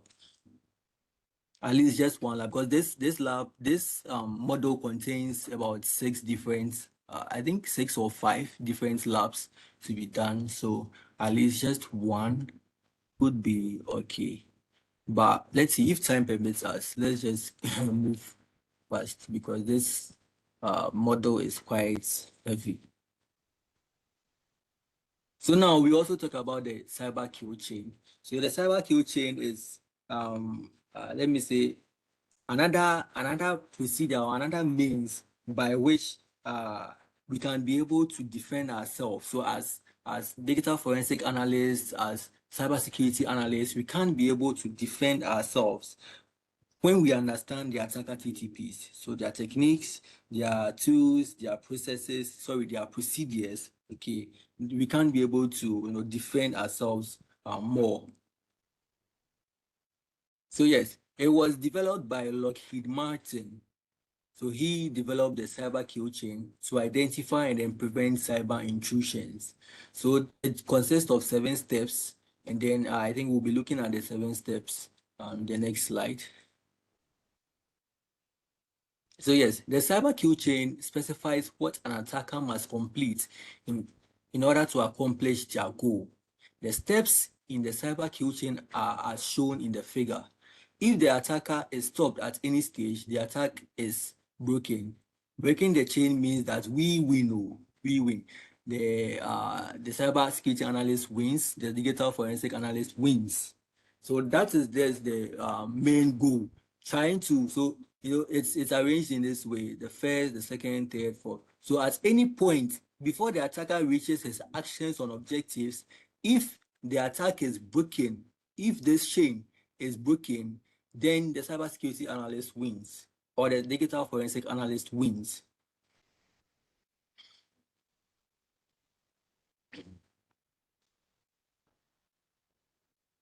Yes, so it's arranged from reconnaissance to action on objectives, I think. Yes, but this will be very lengthy, so let me explain it here. So reconnaissance is just about researching about the target information. So it deals with making your Google searches, conducting active scanning, probing networks, trying to identify the attack surface that you are dealing with. That is the first step that an attacker, it is like what an attacker does. Okay, if he wants to infiltrate into your network, what he does from the start.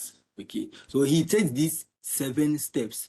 As soon as we slide him off the step he's on, then we win. Okay, so that's just the main analogy here. We are trying to prevent the attacker from proceeding all the way from the first stage to the final stage. So I explained the reconnaissance. Now with the weaponization, it tends to what pair remote malware with a backdoor to create a payload. So the weaponization is just about, what weapon does the attacker have to exploit the, value or the information gotten from the reconnaissance stage. Okay, once you've been able to identify that, okay, these are the various endpoints within the organization, these are the various people that are working on the organization. Maybe the attacker used open source intelligence to, get email addresses of people who work at the organization. All those are his, reconnaissance stage information. So based on that information, he then prepares his weapon. Okay, so in preparing the weapon here, as an example, he uses a remote malware with a backdoor to create a payload. So that once, okay, so we'll even get there. So once he does that, he has to think about, now he has his tool to breach this information he had from the reconnaissance stage. Now, how does he deliver it into the company? Okay, that's where the delivery comes in. Delivering the weapon to the victim through email or other means. So think about social engineering, think about even physical meetup, think about anything that the attacker might do to deliver the weapon to the victim. Okay, he could set up phishing pages, he could redirect, he could exploit, let's say he could exploit sites, legitimate sites that have vulnerabilities, and then try to use that as a way of exploiting or targeting the value gotten from the reconnaissance stage. That's maybe if there was a worker within the company, once he delivers this weapon to the person, then he carries on from there. Now let's take an example as it was an email that was delivered to the victim, and the email was such. I just remembered this. There's this. I don't know how many of you are on LinkedIn, but I'm sure many of you are really on LinkedIn, and then you mostly come across these posts that maybe we are hiring. If you you are a skilled penetration tester, you're a skilled cybersecurity analyst, drop your email. And then would I think they'll say they'll get back to you, or they'll sometimes they even request for your CV, drop it in the comment section, drop your email in the comment section. And those kind of posts, you will see the likes, maybe 17 likes, 10 likes, and then over 500 email addresses as comments. All those, I don't know, I don't understand. You see, that's why they always say that humans are the weakest link. Okay, in terms of a secure, let me say, security posture. Because why would you put out your email address under a so-called post for, let's say, a job listing? Okay, so this is just a tactic that an attacker might use after reconnaissance, after performing its reconnaissance on the target. Delivering this through email can say that, okay, I saw that maybe you indicated that you are interested in the penetration testing role under that LinkedIn post. So we have reached out to you, that you have been accepted, and then all that. So open this document. Open this document, then we now go what? We will now go to the exploitation stage, because once that document is open, most of the times they embed malicious payloads into files. So you can see a PDF, but once you open it, you've automatically executed a payload. Okay. So once you execute that code, and then your system is vulnerable. So how does he know that your system is vulnerable? He has already performed this reconnaissance on you. So once you execute the code, you trigger it, and then now the attacker is let me say on its way to compromising your system. So once that is done, installation is now made. A backdoor is created so that anytime the attacker wants to come back into the network, it would be very much easier for him to do so, and then install a malware to specifically exploit vulnerabilities within the system. Then they set up a command and control center, sorry, a command and control kind of server in order to communicate with the target. Okay, they can't be able to send commands to their malware, and then sometimes all these have to be exploited manually. So through the command and control, the attacker is able to communicate with his let's say malware agent, or is able to communicate with that malware that is installed there in order to tell it to do this, to do that, take this data, don't take that data. Okay, so now after that's command and control kind of pathway has been created, most of the time they use this IRC, Internet Relay Chat protocol, to do this, to carry out this command and control. Then now they come to their actions on objectives. So now they've been able to get into the system. Now what do they want? Are they looking for money? Are they looking towards getting confidential information and then selling it off on the dark web? You see, all those come into play. So those are the actions on objectives. What motivated the attacker to exploit the network? So now they are coming to feast. They've been able to work so hard. They are now coming to feast, getting data from the network, anything that serves as confidential information. Once they exfiltrate it from the network, they've been able to get what they really want. So that's just the action on objectives. So you are being told that if the cybersecurity analyst is able to detect during this stage that an attack is ongoing and then automatically blocks the attack, right? We have achieved our goal, okay, as cybersecurity analysts, because before the attacker completes this, he is not like he has not achieved his aim, or he has not achieved why he exploited the network. So once we cut him off at any point before he ends the cyber kill chain, then we've been able to achieve success as cybersecurity analysts in preventing the attack. Please, is there any question up to this point?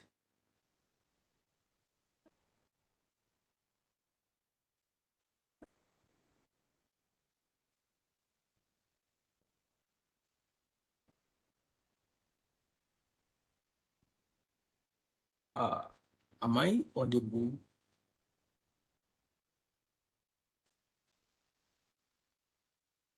Yeah, you're audible. We are listening to you. So far, everything is cool. Okay, sure. Okay, then I think we can proceed. So, okay. So basically, this still talks about it. It explains these steps further into details. So that's just the same thing I've explained from the reconnaissance stage. They get a weapon, deliver that weapon. Now that weapon is what the victim tends to open that weapon, and then it's what leads to exploitation. They install a backdoor or a malware, and then they interact with their servers out there, and then they exfiltrate data from the network. So we can quickly proceed through with this because time is far spent. Exploitation, installation. So let me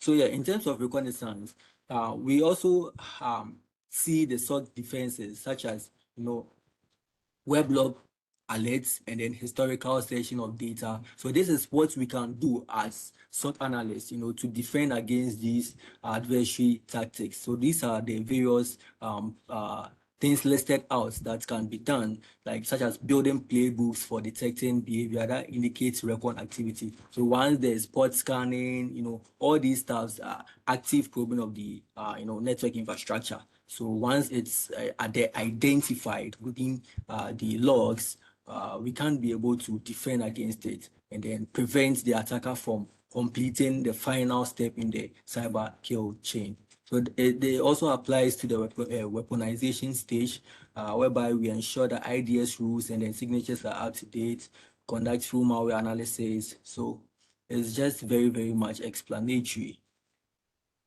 Delivery as well, we have the SOC defenses for it as well.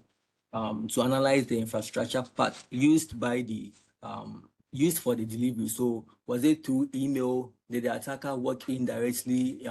Put in a USB drive? How was the infrastructure part that was used for the delivery of the payload within the network?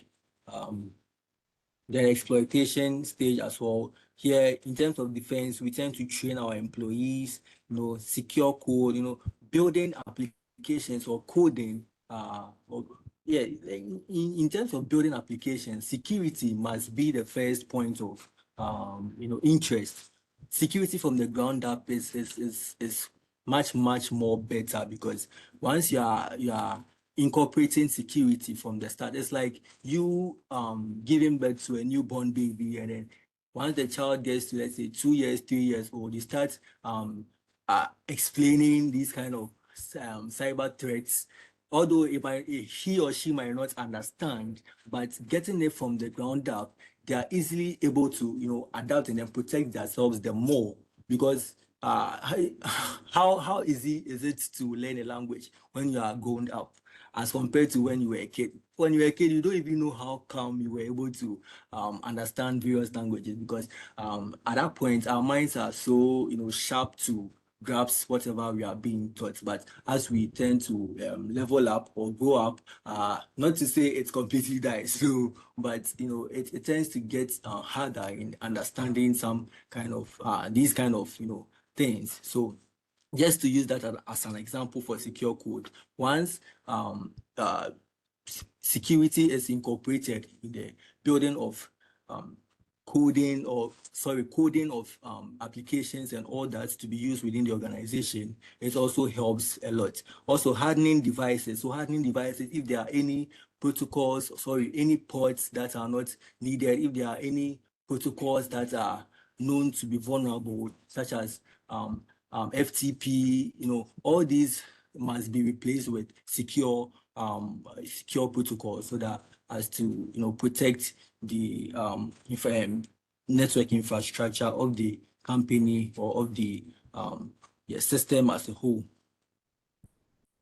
Then for installation, we talk about detecting host-based intrusion prevention systems to alert or block common installation paths. So a common installation path is the temporary folder. So there's no way that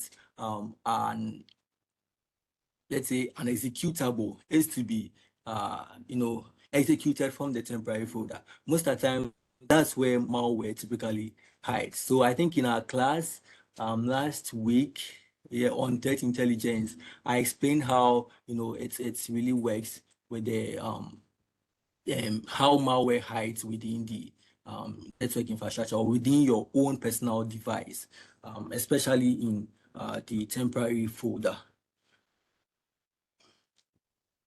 Then there's also the SOC defense for the command and control. So researching possible new CNC infrastructures, discovering CNC infrastructure through malware analysis. So all of these are steps that as cybersecurity analysts, we could fall back on to I talked about canceling or preventing the attacker from completing all his steps. So we could fall back on all these to be able to achieve our goal as defenders. Then for the action on objectives, in terms of SOC defense, we establish incident response playbooks so that we are able to detect and identify threats or incidents that has happened, and then be able to respond to it very swiftly, in order not for the let's say the events or the incidents to escalate. Okay. So if we have a ready incident response playbook available, we can be able to protect our information or our data from being exploited the more. Now you can also be able to detect data exfiltration, lateral movement. So in terms of data exfiltration, one tactic they use is through I'm forgetting this. Is it? Yes, it's through DNS queries. Okay, they can't be able to use strings. No, there are some queries that doesn't really make sense, because why would let's say a DNS query have so much let's say numbers and then alphabet attached to it? It doesn't really make sense.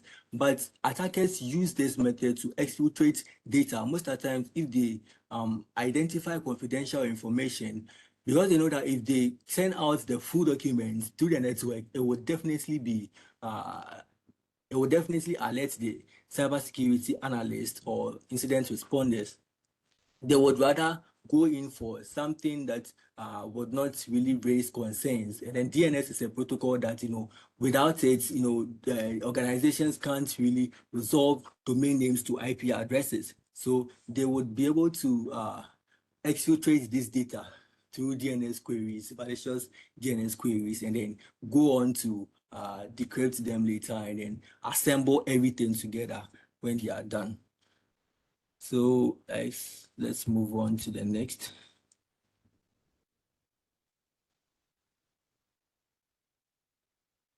Now we'll talk about the diamond model of intrusion analysis as well. So now what's the diamond model? Let's see. The diamond model of intrusion analysis is made up of 4 parts. The model represents a security incident or event. In the diamond model, an event is a time-bound activity that is restricted to a specific step in which an adversary, so an adversary here is just the threat actor, as we know, uses a capability over infrastructure to attack a victim in order to achieve a specific result. So if you are talking about the diamond model, we just look at the 4 core features of the intrusion event, and then they are the adversary, the capability, the infrastructure, and then the victim. So these 4 features are what makes up the diamond model. Okay, then we are able to it's like we are able to model out a security incident or an event as stated boldly here. It helps us to model out a security. I think there's an image somewhere here. Yeah, so when we get to that slide, you'll be able to get a clear understanding of how it works. But in terms of the adversary, it just talks about the parties responsible for the intrusion. So the threat actors, whoever is behind the attack, or whoever the attack is supposed to be attributed to. So those are the adversaries. Then the capability is the tools or the techniques that the adversary uses to attack the victim. Okay, so that's his capability, his strength. It's just like how we saw the weaponization stage. Okay, back there. Here, in terms of the diamond model, it's his capability, the tool he has, the weapon he has, okay, to attack this victim with. And the infrastructure is just the network part. How is the attacker able to get to the victim? How is he able to establish that kind of command and control over the victim? Okay, after exploiting the victim, like what was the actual path they took in order to establish and then maintain that kind of command and control over their capabilities? Then the victim, as we all know, is the main target of the attack. However, a victim might be the target initially and then used as part of the infrastructure to launch other attacks. So it's just like saying, the example I used earlier, if my device is exploited, hacked into, and then the attacker gains full control over my device, and then I'm on the same network with David or Edward, it means that he can be able to move laterally, exploit Edward as well. And then through Edward, he can be able to exploit other individuals that maybe through my machine he wasn't able to exploit. Okay, so that's just what it tells us about being the target initially and then being used as part of the infrastructure to launch other cyber attacks. So through me, they get to maybe Edward, they get to Victor, they get to David, and then the adversary launches his cyber attacks against our company or our network infrastructure. So yeah, the adversary uses capabilities over infrastructure to attack the victim. Now we know that the capabilities are his tools, his techniques that he uses. Now he uses it over the infrastructure to attack the victim. So all the tools, all the techniques, all the malicious things he has in the form of a weapon, he does it over the infrastructure or over the network part, whichever way is used to launch the attack to the victim. You see, that's just how the adversary does it within the diamond model. Okay, that's the diamond model of intrusion analysis. So before the victim is compromised, you see, we are looking at this in the eyes of the diamond model. We talked about the cyber kill chain. We talked about the what else? I think, yeah, we talked about this, the cyber kill chain, but then now we are talking about the diamond model. So there are all different kinds of techniques, that help us to understand how attackers work and then what defend against their attacks or their tactics, okay, their TTPs, tactics, and then their procedures. Sorry. So yes, the model can be interpreted as saying the adversary uses the infrastructure to connect to the victim. So he uses the network part to connect to the victim. Then the adversary develops a capability to exploit the victim. So he develops the capability, being the tool, the weapon, okay, to exploit the victim. So maybe he has identified that maybe there are some maybe the kind of operating system running on the victim is running on a version that is known to be very vulnerable. So then he prepares his capability, that's his weapons, his tools, in order to exploit this victim. So the tool can be in the form of an exploit, okay, in the form of a scripted tool that will say, oh, okay, check if this specific operating system is running, then use this exploit against it. If you don't get anything with regards to exploiting it through the operating system, let's check open ports. Let's try and then enumerate, let's say if there's an SMB service running, let's try and then check if, let's say, we'll get some shared folder. You see, all that is actually part of the exploit because they've already conducted their recon on the victim and then they are trying to exploit it finally.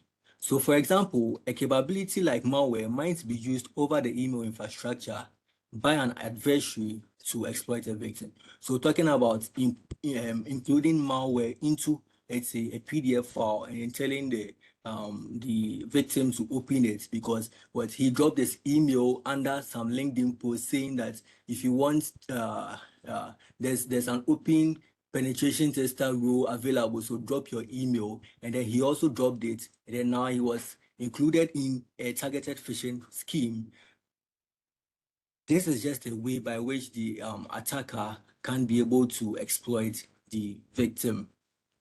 Now, so we are not just talking about their capabilities, their infrastructure, their adversaries, the victims, but then there are some meta features that tend to expand the model like the more, okay? So we have to understand them as well.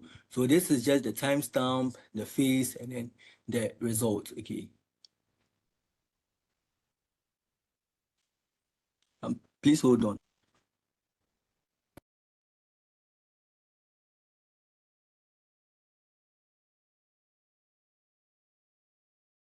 Okay, so where did I even get to? Okay, I was talking about this.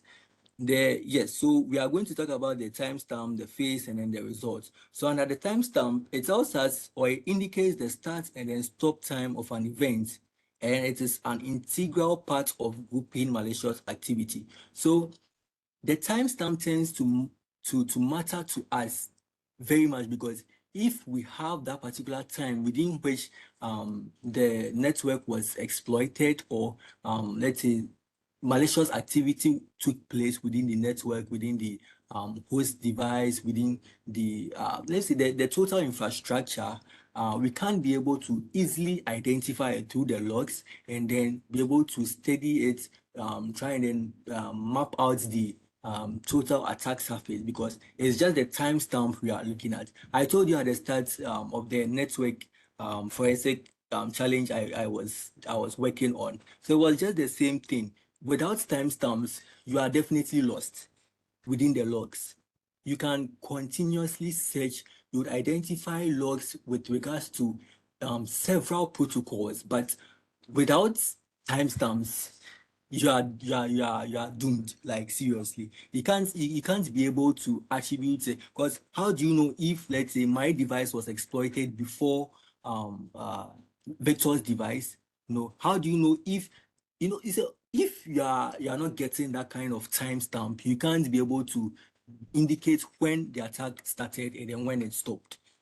Then for the phase, it tells us that this is analogous to the steps in the cyber kill chain. So the steps in the cyber kill chain, we talked about the reconnaissance, weaponization, the delivery, exploitation, installation, then the command and control, then finally the action on objectives. So that's just the cyber kill chain. And I remember I told you that it helps defenders to understand the attacker TTPs. Okay, that we are able to better defend ourselves, because we are able to know that this is what the attacker does in order to get into our networks, in order to get into our infrastructure. Then we can be able to better prevent those cyber intrusions.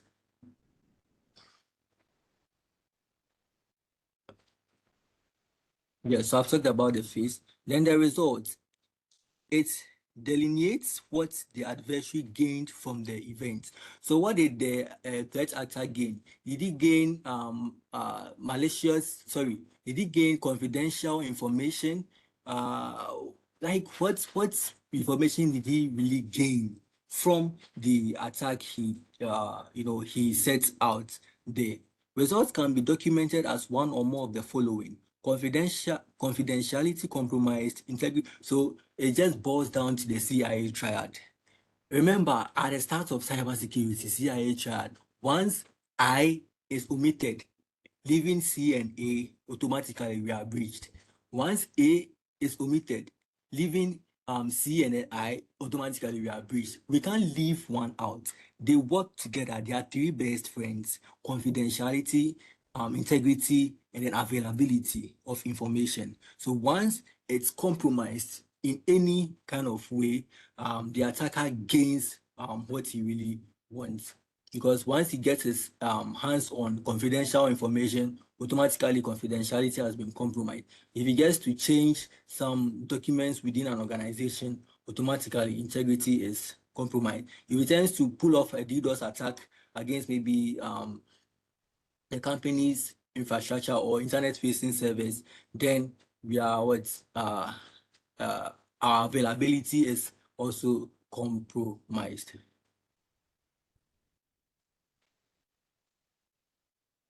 Then, okay, I think the image is over. Okay, yes. So let's talk about this first. So the direction, it indicates the direction of the event across the diamond model. So this includes the adversary to infrastructure. So I think, yeah. So adversary to infrastructure, infrastructure to victim, victim to infrastructure, the infrastructure to adversary. So it's just like a rotating kind of manner. The adversary uses the network or as a path, okay, and then through the network he exploits the victim, and then through the victim he gains whatever he wants, still exfiltrates that data through the infrastructure being the network, and then from the network he gets it to the he gets it back to himself. So maybe through maybe CNC servers or anything of that sort. In the methodology, this is used to classify the general type of events such as a port scan, phishing, content delivery attack, or send flag. So send flag, sorry. So what is the method that the attacker used, okay, to gain access into the organization? Okay, so we are talking about the various port scans, because all is part of the active probing of the network to identify how the network has been, provisioned, okay, so that you can be able to specifically target maybe if there's a server that you should target, if perhaps they might want to target syslog servers to, deliberately alter the logs after an event has occurred, okay, or maybe before an event has occurred, so that things that was done before wouldn't be how do I put it, wouldn't be known by the cyber security analyst or the digital forensic analyst, thereby making it difficult for him to connect the points and then would attribute the attack back to the threat actor that pulled off that attack. Then for the resources, these are one or more external resources used by the adversary for the intrusion event, such as software, adversary's knowledge, information, username, passwords, you see, all that, hardware, funds. So you could think of the state-sponsored attackers. They are heavily funded, like, once you have financial backing, like you can literally do almost anything. Okay, so they have that kind of backing, they have that kind of hardware tools. They are let me say they are good to go. Okay, they are good to go, they are good to attack because they have a firm stand. Okay, so those are just the resources that help the attacker carry out the attack. We also talk about softwares they use and then other threat actors coming together to share knowledge and also information such as usernames and passwords. And they can get these easily through the dark web. Okay, buying of, or let me say trading confidential information such as Pi and then SPII, all of that serves as resources that they have to pull off their attacks. And if they have this, for example, they can't be able to pull off targeted phishing scams against an attacker, or sorry, against a target within a network, and then through that they can't be able to implant their weapon, and then you see. So in this kind of thing, it's like a forever rotating or a clock that is going round. So it's always moving. The attacker is always on the move. So that's just the same way we as defenders must also be actively prepare for them in terms of defending against their various attacks, defending proactively and then both actively and then proactively against their forms of attacks. Now, this is how the model looks like. So we talked about the adversary, his capabilities, the infrastructure, and then the victim. Now, you can look at this in two ways, okay? From the adversary could develop the capability, that's the exploit, the tool, okay? So let's say he has been able to compromise a website, or he has set up a phishing page with a ready-to-go exploit within the page, and then maybe emails it to the victim. So now from the adversary, he develops that kind of exploit through email, sends it out to the victim to exploit, okay, the victim. So once he has exploited the victim, then everything, the data from the victim's system, any confidential information he receives, he can be able to access it directly from the victim through using his capability to exploit the victim. Now that is just the clockwise way of looking at the diamond model. Now let's look at the anti-clockwise manner as well. So from the adversary, He could also use infrastructure, okay, to connect to the victim. So he could use a network path to connect to the victim. Let's say if there's an FTP server that allows anonymous login, automatically he can't be able to use that network path to connect to the server and then get any kind of information he wants, or even put information onto the server. So that's just two ways of going about the diamond model.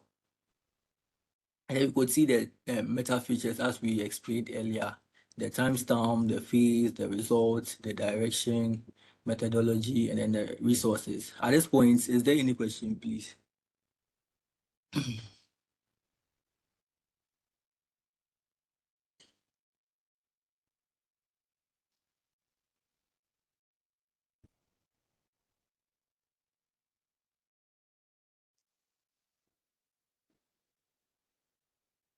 Please, is there any question? Hello, Prince. Hi, Edward.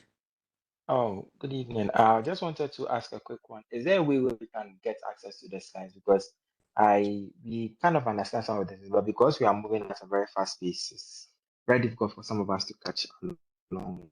So, like a way that we can get the slides so that we can actually go through, or any notes, like side notes, sort of, so that we can actually So read through it like this. Oh, okay, I understand you, Edward. So, the slides is over 100 pages, and I'm Yeah, trying yeah, to, I saw. yeah, I'm trying to speed up a little bit, but that's just the reason why if there's any kind of question you can ask. But with regards to the slides, it's not supposed to be shared, unfortunately, and Yeah, yeah. that's just the reason why the platform is there, because all of these is on the NetAcad platform. Okay, the cyber threats management course itself, it even explains this into details than the slides appears.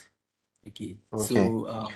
yeah, you can fall back on the platform's version, because it really entails a lot within that. This is just a summarized version of whatever is contained in the NetAcad on the NetAcad Oh, platform. okay. I hope you get Oh, that. okay. Yeah, yeah, that's absolutely fine. Yeah, Yes, I get it. please. Thank you. Mhm. You're welcome. Quickly. Oh, okay, If ma. you go to our YouTube channel, you will have all the videos are uploaded on the YouTube channel. So you can reduce the pace of the video when you get on the YouTube channel. Okay. You can Okay, pause ma. it, you can rewind, you can do all those things. Okay, ma. Okay, ma. Then thank you very much. Then I'll use the YouTube rather because I think that will be. Okay, okay. So, thank you much, ma. I think we can continue. Um,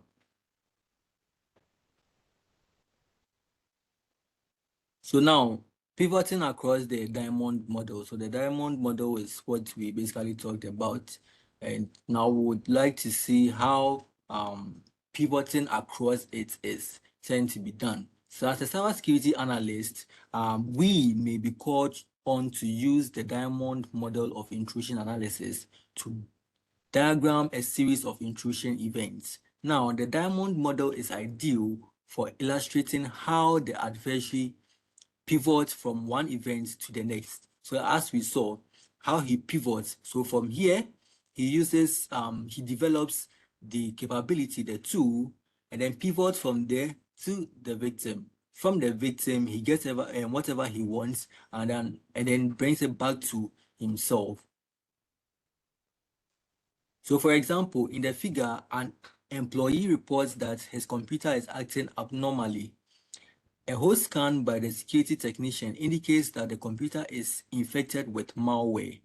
Now, the analysis of the malware reveals that the malware contains a list of CNC domain names, and then obviously they would be resolved to IP addresses, and then those IP addresses will help us as cybersecurity analysts not only to investigate the logs, but to be able to attribute the attack back to the threat actor. Okay, but we tend to look at what's investigating the logs to identify other victims, such as what I said, that if I'm on the same network as Edward and then I'm the first to be breached, obviously, if this host scan is performed and the analysis shows that malware exists on, let's say, the system, okay, and then it contains a list of CNC domains, and then all those domain names are resolved through their list of IP addresses.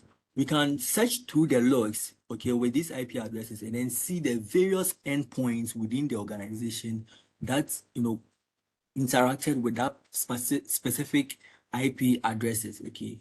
With regards to, these IP addresses would be for the threat actors. Okay, so once we have those IP addresses, we can be able to search through logs and then try and then map out the various ways by which the attacker pivoted, okay, throughout the network and then successfully landed his victim. Okay. Then now, diamond model characterization of an exploit. So now we'll use this based on the, sorry. Okay, sure. Would use this based on the numbers. So we are not looking at, okay, we are looking at the adversary, his capability, victim, infrastructure, but let's focus on the numbers attached here. So let's start off with this. So now we talked about how the adversary exploits the victim from here. He does it through he develops a capability and then exploits the victim, or he uses the infrastructure to connect to the victim. Now, how do we detect, or how do we see that, oh, okay, this is actually what happened? So take the example like a host scan had been performed and then we got to see that a malware exists within, let's say, a host endpoint, okay? So now from that endpoint, that's the victim discovers the malware. So let's say he discovers that, the computer is behaving in such a way that it's not really normal. He informs let's say, the various teams responsible, maybe the incident response teams or whoever is responsible or in charge of checking out the endpoints within the organization, runs a host scan and then identifies malware. So that's the first point of interaction. So once the malware is identified, that's the how do I say, the tool that the adversary used. Okay. So from that, we are able to tell the CNC domains that the malware interacts with. Okay. That's where we are resolving those domain names to IP addresses and then move on to the next step. Yeah, so actually that's just here the infrastructure. Those CNC domain names are resolved to IP addresses. So you can see how the response started off. The victim, I want to slow down a bit. Okay, the victim detected that his machine was not really running all right. Analysis was made on the device and it was seen that there was an exploit or a malware that was running on the victim's machine. So it's discovered, and then that malware is seen to have contained CNC domains. And then when we come to the third part, those CNC domain names, are resolved to a CNC IP address. Please hold on a bit.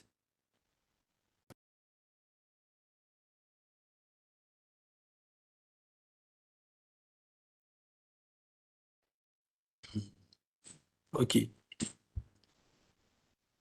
So yes, the CNC domain names are resolved to IP addresses.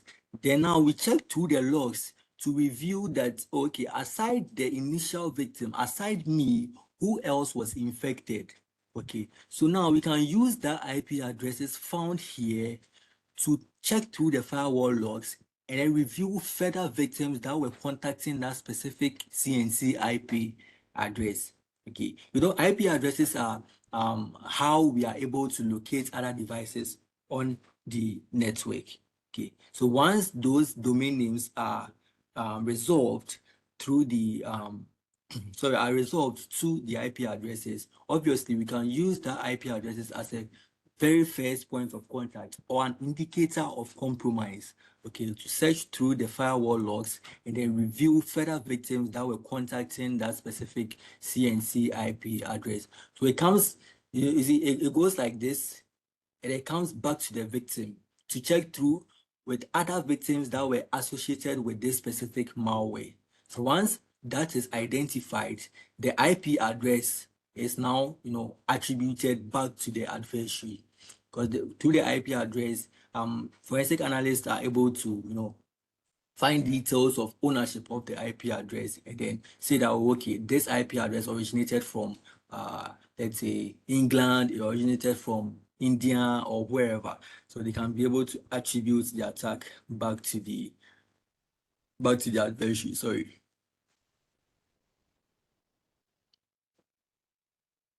Now, the cyber kill chain and then the diamond model. Adversaries do not operate in just a single event. Instead, events are threaded together in a chain in which each event must be successfully completed before the next event, just as we saw. Without completing the first stage, or going through the first stage through to the seventh stage, once the attacker we hit the attacker with a car within those phases, obviously we as defenders, we have been able to protect or defend against the attacker completing his steps in order to get to the his action objectives. Sorry. So now the thread of events can be mapped to the cyber kill chain previously discussed in the chapter. Now don't forget about the cyber kill chain. Remember, reconnaissance, you weaponize, you deliver, you exploit, you install, then CNC comes in, then your action on objectives.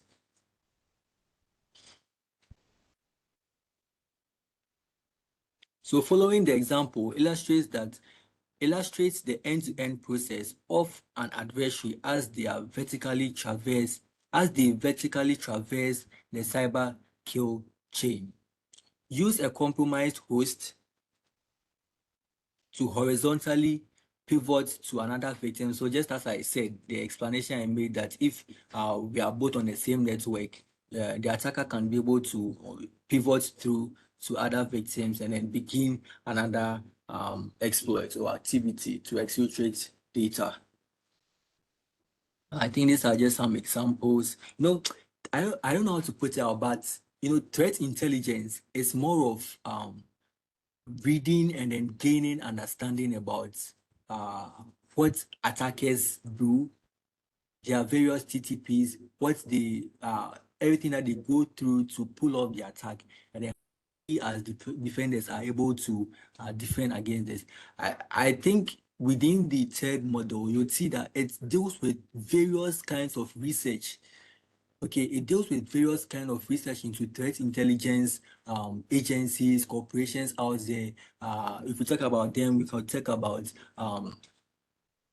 ISC squared and the rest, which we get information from there, like the Science Institute and then the rest. It deals with active threat intelligence. Okay, once we have that kind of intelligence, we can't be able to. So I'm just trying to say that cyber threat management is more of reading. So if you are seeing that there's so much text in this document or in these slides, it just tells how threat intelligence looks like. In order to gain intelligence about an adversary or gain intelligence about something, you need to have read about that thing. You need to have performed various reconnaissance on that particular topic or that particular adversary. So moving on, the adversary conducts a web search for victim company gadgets in corporation, receiving as part of the results the domain name I think the gadgets.com gave. Then he now uses the newly discovered domain gadgets.com for a new search. So this is just the trying to map out its attack surface, okay, performing various types of reconnaissance attacks, and then in so doing, he's able to discover forum postings from users claiming to be on the network, to be network administrators of gadgets.com. So now he has discovered that now he's able to review their email addresses, and then after reviewing their email addresses, he can send them targeted phishing emails with a Trojan horse. Where Trojan horse is, it appears to be harmless, but Charlie, it can do more harm than good. Okay, so they attach a Trojan horse to it, and then obviously they send it to the network administrators of gadget.com.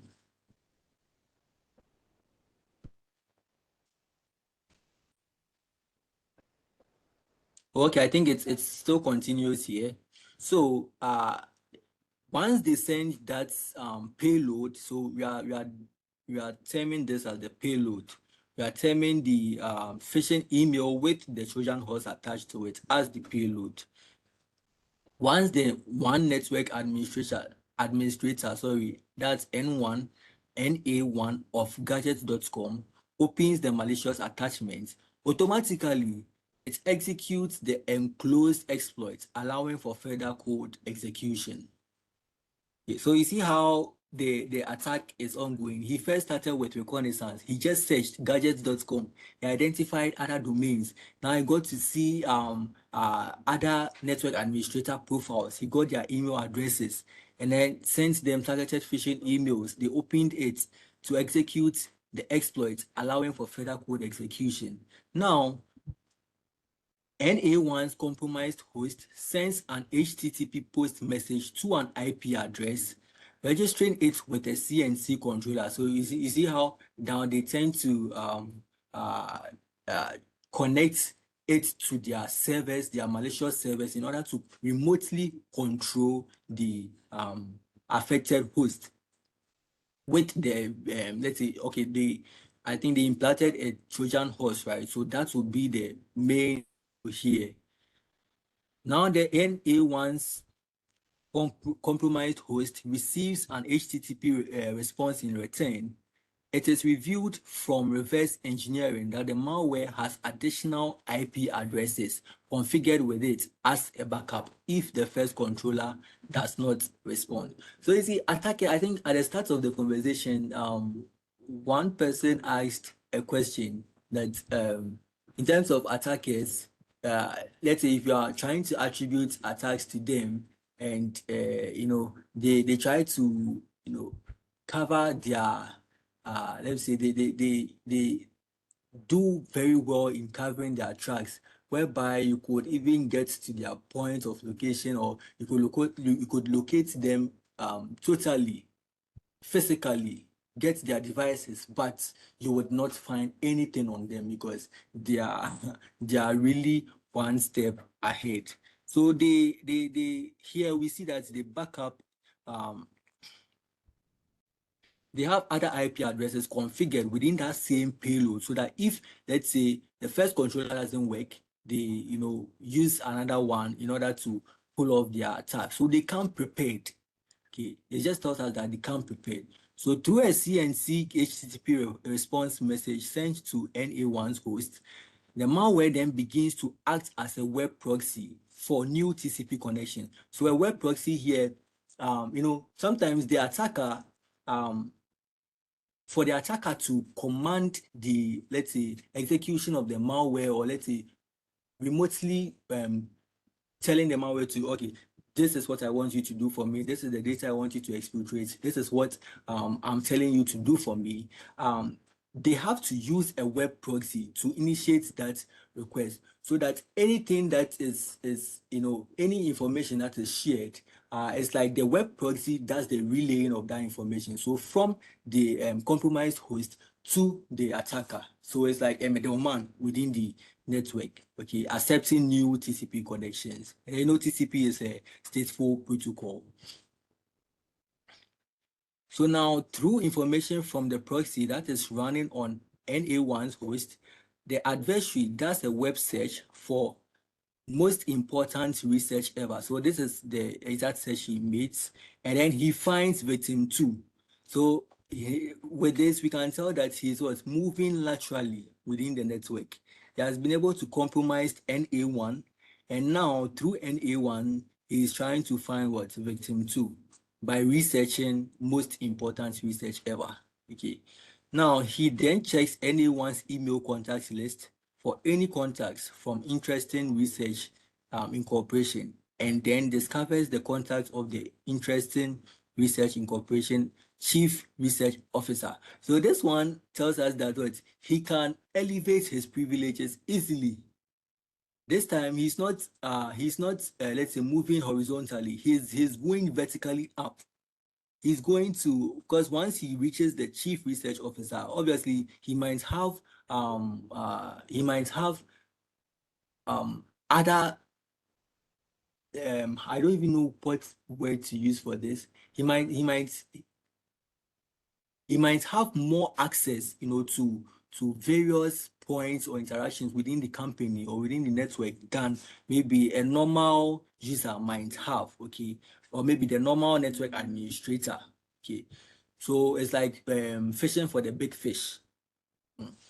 Once he gets that, the chief research officer of researching of interesting research incorporation then receives a spearfish email. So a spearfish is just a phishing email directed specifically at this chief research officer.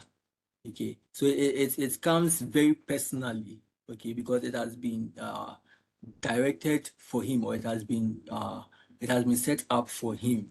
So he receives that email from Gadget Incorporation's NA1's email address sent from NA1's post. But with this case, NA1 doesn't really know about it too. I hope you get how the attack is unfolding. He doesn't know anything that is happening here. He knows that he opened up. I think, what did he open up? Uh, he just opened up this phishing email with the Trojan horse. Okay. And then I told you a Trojan horse appears harmless, but it does more harm than good. So with all this that is happening, he doesn't know unless detailed analysis is conducted by the digital forensic analyst or a cybersecurity analyst to identify that this is what has happened within the network. Okay. So now he has been able to get to his victim, and then he has escalated privileges to the chief research officer. Okay. Now the chief research officer sees the email of network administrator 1, so NA1.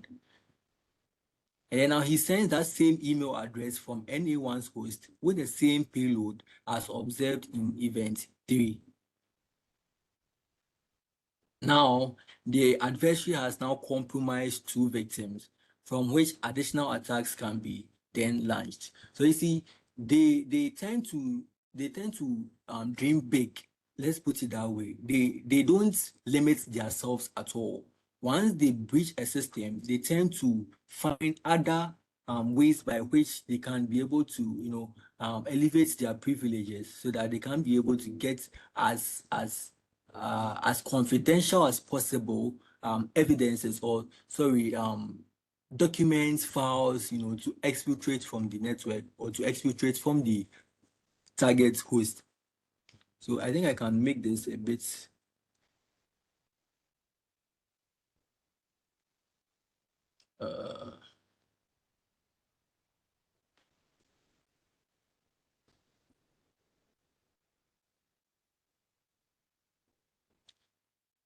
yes, so you can see with regards to the cyber kill chain, you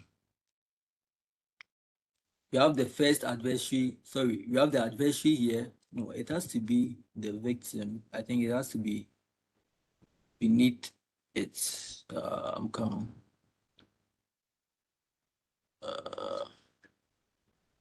Yes, exactly. You can see victim 1 here, victim 2 here. So this is how the attack unfolded. Reconnaissance stage, and they moved on to delivering it via email, exploiting it. That's when the Trojan horse got it showed itself within the network. Okay, And then from there, CNC was established, 5 and 6. And then from 6, we move on to 7, action on objectives. He has been able to compromise the first victim. He has been able to achieve his first objective. Maybe if there were some kind of confidential information on this specific device, he can't be able to get it. But same way, that is where he performs the privilege escalation. He moves through the network laterally. So you can see that from 7, it goes straight to 8.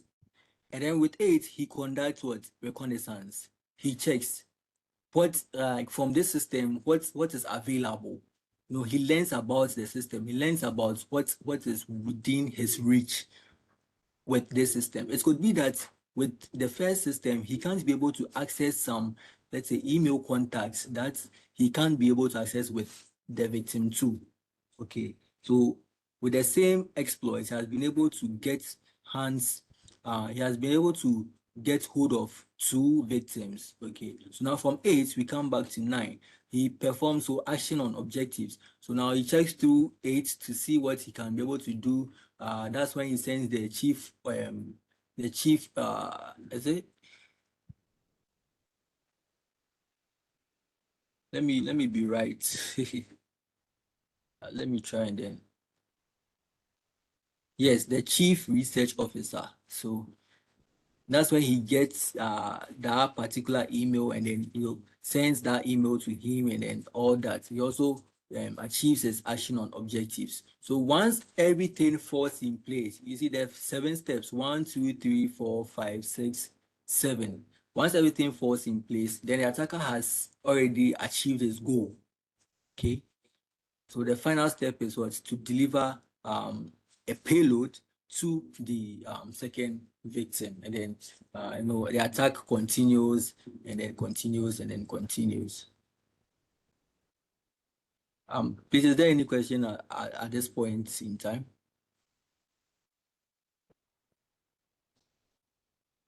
Wow, 9:50 p.m. I was actually not watching the time. Please, is there any question up to this point?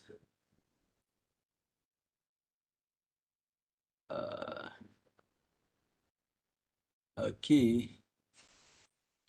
Yeah, so there's another lab here that we need to treat. I think I didn't treat the first one as well. I was saying that obviously when I end with this, then I treat the lab. So I don't know if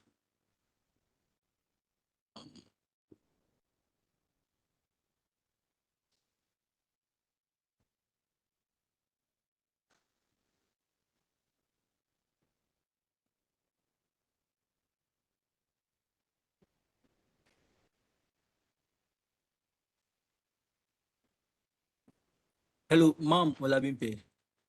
Please, are you there?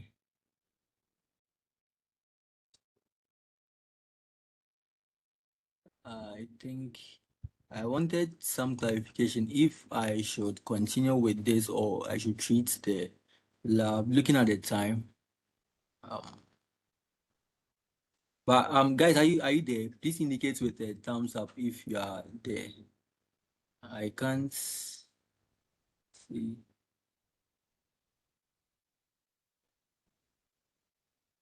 Okay, I can see Miss Bafo. Okay, Victor, Vanessa, I see you. Okay, so I think we've almost hit 3 hours into the meeting, but let me try and then round it up by the next 8 minutes so that because it's over 100 slides actually, and we are barely into it. We are just getting started with the incident response. So now we talk about incident response. So after an incident has occurred, what do we do in terms of responding to the incident? Do we sit and then watch data being exfiltrated? Do we sit and watch systems being compromised? Like, what do we actually do in terms of responding to an active incident, or if an incident has happened? What exactly do we do to protect ourselves or tend to cut off the active exploitation that is really occurring. That's if the incident is still is still taking place, right? So that's just what we'll be talking about.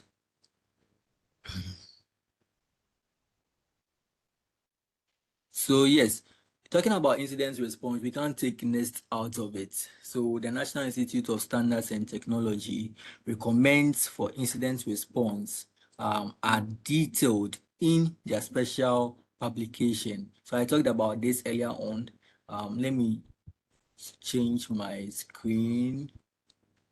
Let's see so that I can be very fast. I think it's is it this? Yes. So this is how the document looks like, and you can. I think it's the link is available in. I don't think the link is available on the Netacard platform, but you just have to search for it, so you'll be able to see this document. So this is just the framework that was being talked about. You can see from here it lists out. Yes, the various steps in handling an incident. So remember I said if an incident occurs, what do you do? Do you sit and watch, or what do you actually do? But NIST has defined a set of steps that helps security analysts, to work that particular steps or work that path in order to securely handle those incidents, to prevent more often, to prevent it from being a whole big issue. Okay, so it starts from the preparation stage, then the detection and the analysis, where we can see the attack vectors, so various means by which the attack took place, like the various intrusion points, the signs of an incident, the various indicators of compromise, what shows that an incident has occurred, seeing malicious CNC communication, seeing resolving those kind of CNC domains to IP addresses are all signs of incidents taking place or has taken place. Then, we've talked about this, the incident analysis, the incident documentation, prioritization, and then notification. Then the third one is to contain, eradicate, and then recover. So when a system is breached, the first thing is to contain. So imagine my system being on the same network as Edward's system, as Victor's system, as David's system, as let me see who else is on the call. As Bryson's system, as Caroline's system, as Confidence's system, as Osano's system, Julia's system, Jeanette's system, as Joseph's system, as Kikelumo's system, as Lisa's system, as Margaret's system, as Miss Bafford's system, as Tomiwa's system, Vanessa, and then Victor. Where's my document? So yes, once we've been able to identify that my system has been breached, automatically to contain that that threat, okay, we take out my machine from the network, okay, in order for the attacker not being able to manipulate the other devices on the same network that I'm located on. Okay, so the first thing to do is to after preparing so preparation stage deals with the various policies set in place. You trying to put this out that okay, if an event is to occur, this is what I'm going to do. That's the preparation stage. Then your detection and analysis, talked about that. Your containment, your eradication. So after confirming that there's an active exploit, there's a malware how do I even put it? That has affected the host or compromised the systems within the organization, then it has to be eradicated. So we're thinking about deep scans, to remove all these malware. And then in terms of recovery, yeah, let's say a ransomware exploit was rather used, and then systems data has been, encrypted. But let's say the company relies on a very good backup strategy, and then has to fall back on securely wiping out everything and then restoring from backup. It could also serve as a mean of recovering from such incidents or ransomware attacks. Then the post-incident activity. So lessons learned, what are the evidences that show that the attack occurred? I remember I told you at the start of the class that I attended a conference recently, and then they told us that although we think about phishing and all that, organizations are still experiencing ransomware attacks and then the likes, but they don't come out to say them. Okay, sometimes they try to deal with it on their own until they are not able to deal with it again before they report to the cybersecurity authority.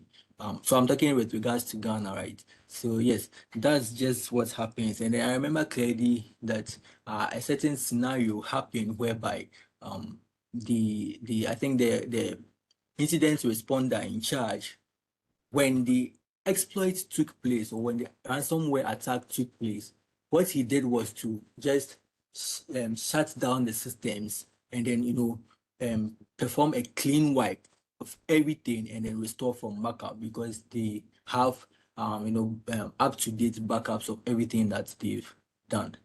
But with regards to this, you are not able to, understand the nature of the exploit. You're not able to understand how or where the exploit came from, through who did the ransomware attack, get into the network. Well, it could have been through me. It could have been through anyone, okay, within my network. Okay, that's because if you talk about social engineering attack, it's even a new kind of let me say attack strategy on its own. Okay, so there's the need to perform post-incident activity on lessons learned. Let me quickly. It feels like our time is up. Goodness.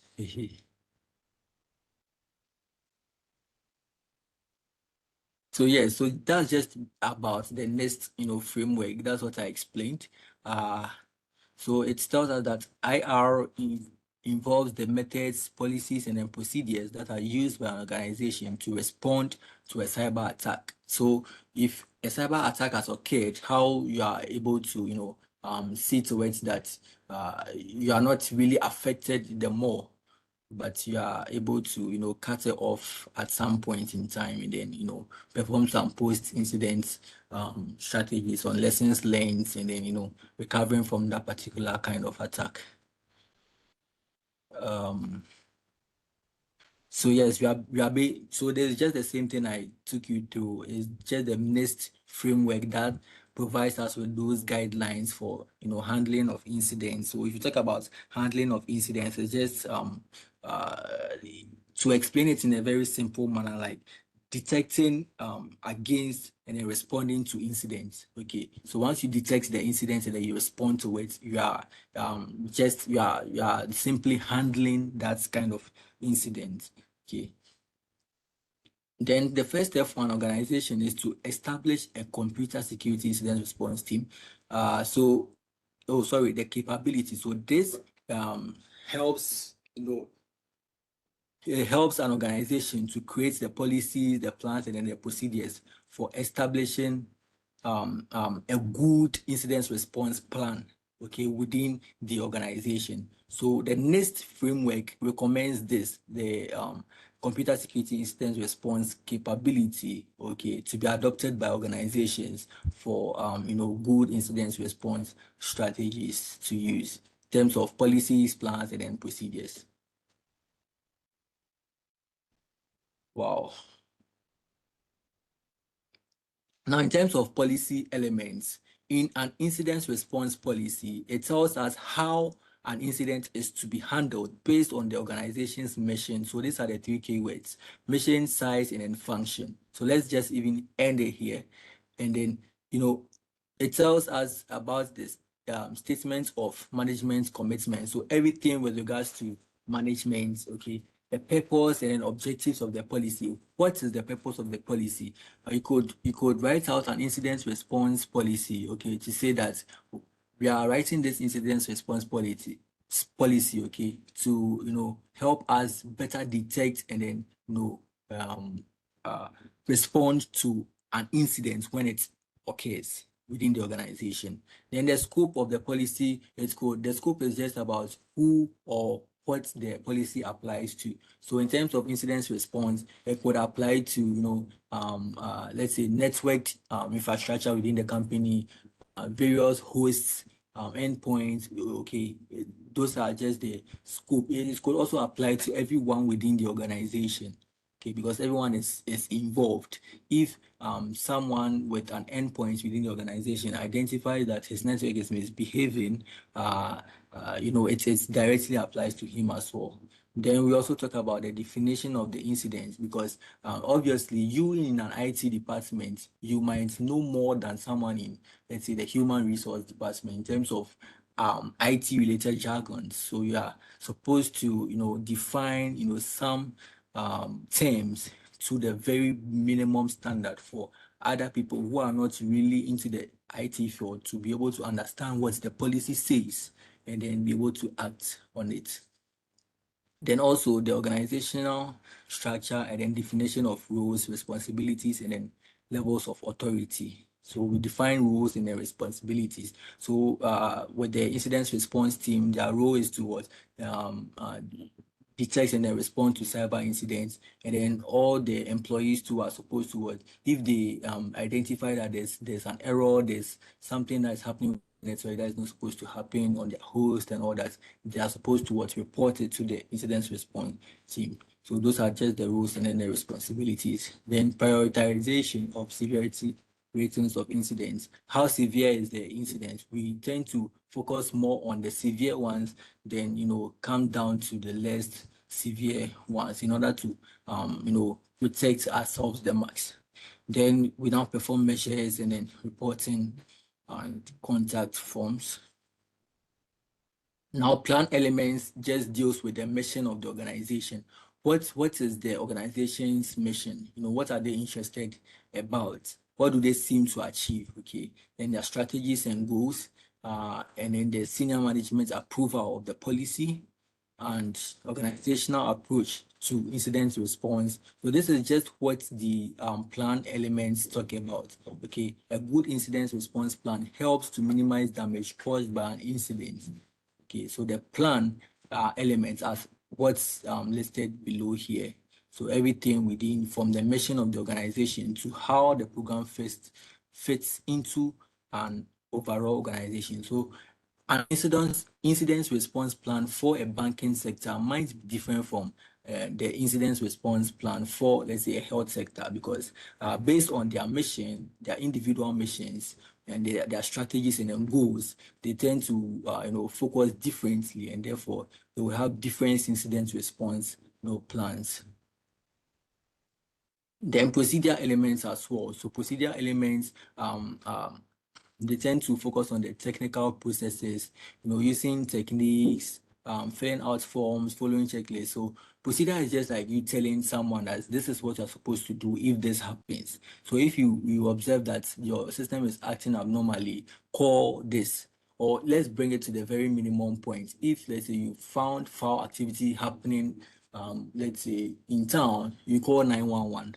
So that's just a procedure, okay, within the policy that will help you. So once you identify that, maybe you have a form to fill to the incident response team, to work on, let's say, identify the potential threats within the organization.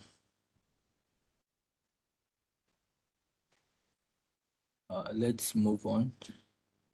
So there are stakeholders as well in terms of incidents response. So they are the, I think, yes, there are so many. So we could talk about the management, okay? That consists of the managers creating the policies that everyone must follow. So it deals with those are the top fields. Yes.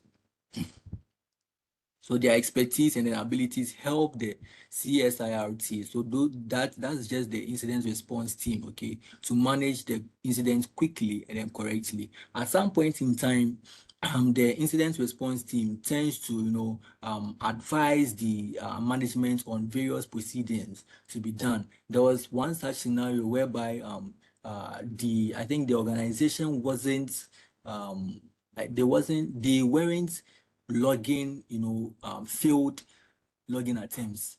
Okay, just because of they don't see it to be important. They are trying to save up storage space and then all that. But the incident response team had to put it out to the management that this is really bad, because if you don't log in failed attempts, how would you be able to identify that maybe a threat actor was trying to brute force a login page, was trying to do all sorts of things, and then because once you identified let's say 10 failed logins within like 5 seconds, it's not normal.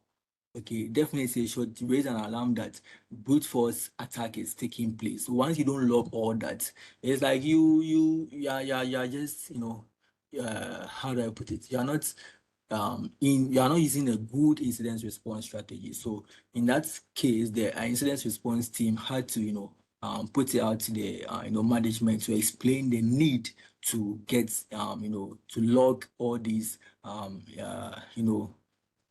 field logins, okay, because it's just the management that must approve this and then try and then provide for the needed funds, okay, to to get that done. Because if you want to log let me say field logins, you require more space and all that to get all those logs in place. So it will require more funds to spend.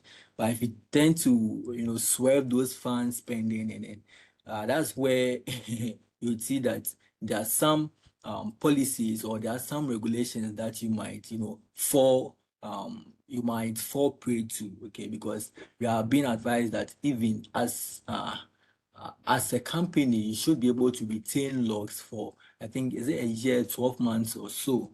Yes. So um, if you're not abiding to all of these, and then even if you're not logging all these field events and all that, you could not only make it hard for incident response team during an event investigation, but also you would fall prey to fines and then all that. Then I think I can run through this. Information assurance. So they just deal with firewall rules during the incident management. Okay, so they tune the firewall rules in with regards to identify indicators of compromise. IT support. So they more of do everything with regards to IT, because they have a deeper understanding of what's actually happening, in order to minimize the effectiveness of the attack and then serve evidence properly. Then there's the legal department too. So they deal with anything with regards to law.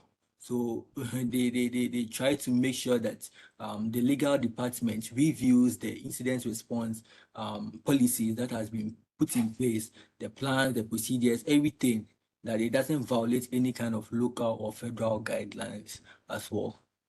Then there's the public affairs and then media relations, the human resources, the business continuity planners. So what they do is to make sure that within a cyber attack, they make sure that critical business functions keep on running as the incident has really occurred within the organization's network. Then there's the physical security and then facilities management as well. So these are all stakeholders with regards to incident response within an organization. Let me see. I think I have to. I think I have to end here, because obviously I know most of you are tired already, and then we've been 3 hours into the meeting already. I don't know. Mamola Bimpe, please, are you available? What slide number are you? I'm on slide 56, please. Our road still foul. Because it's about 100 slides. Like I know it's packed full. Tomorrow was meant to be for revision. So, all right, guys, let's have a consensus. Can we meet tomorrow to finish, or we meet tomorrow to do a general revision? What would you prefer? Mhm. If we want us to finish this module tomorrow, give me a thumbs up. Let's see.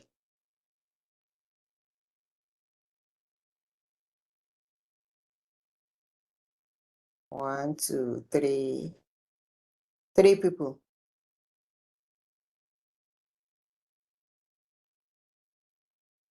A general revision. Okay, 4.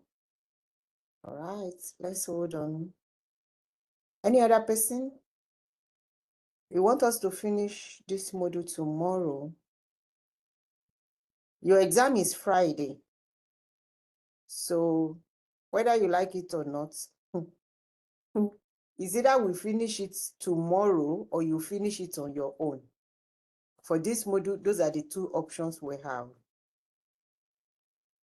It's either we finish tomorrow or you finish on your own.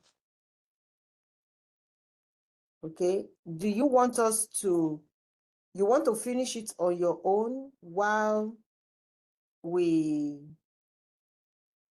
do a general review tomorrow? I mean, we are holding a class tomorrow, absolutely. That's on schedule. So let's do this, because I'm not seeing, so that we can count the hands. Please raise up your digital hand if you want us to finish this course tomorrow. I appreciate that so many have stayed till now.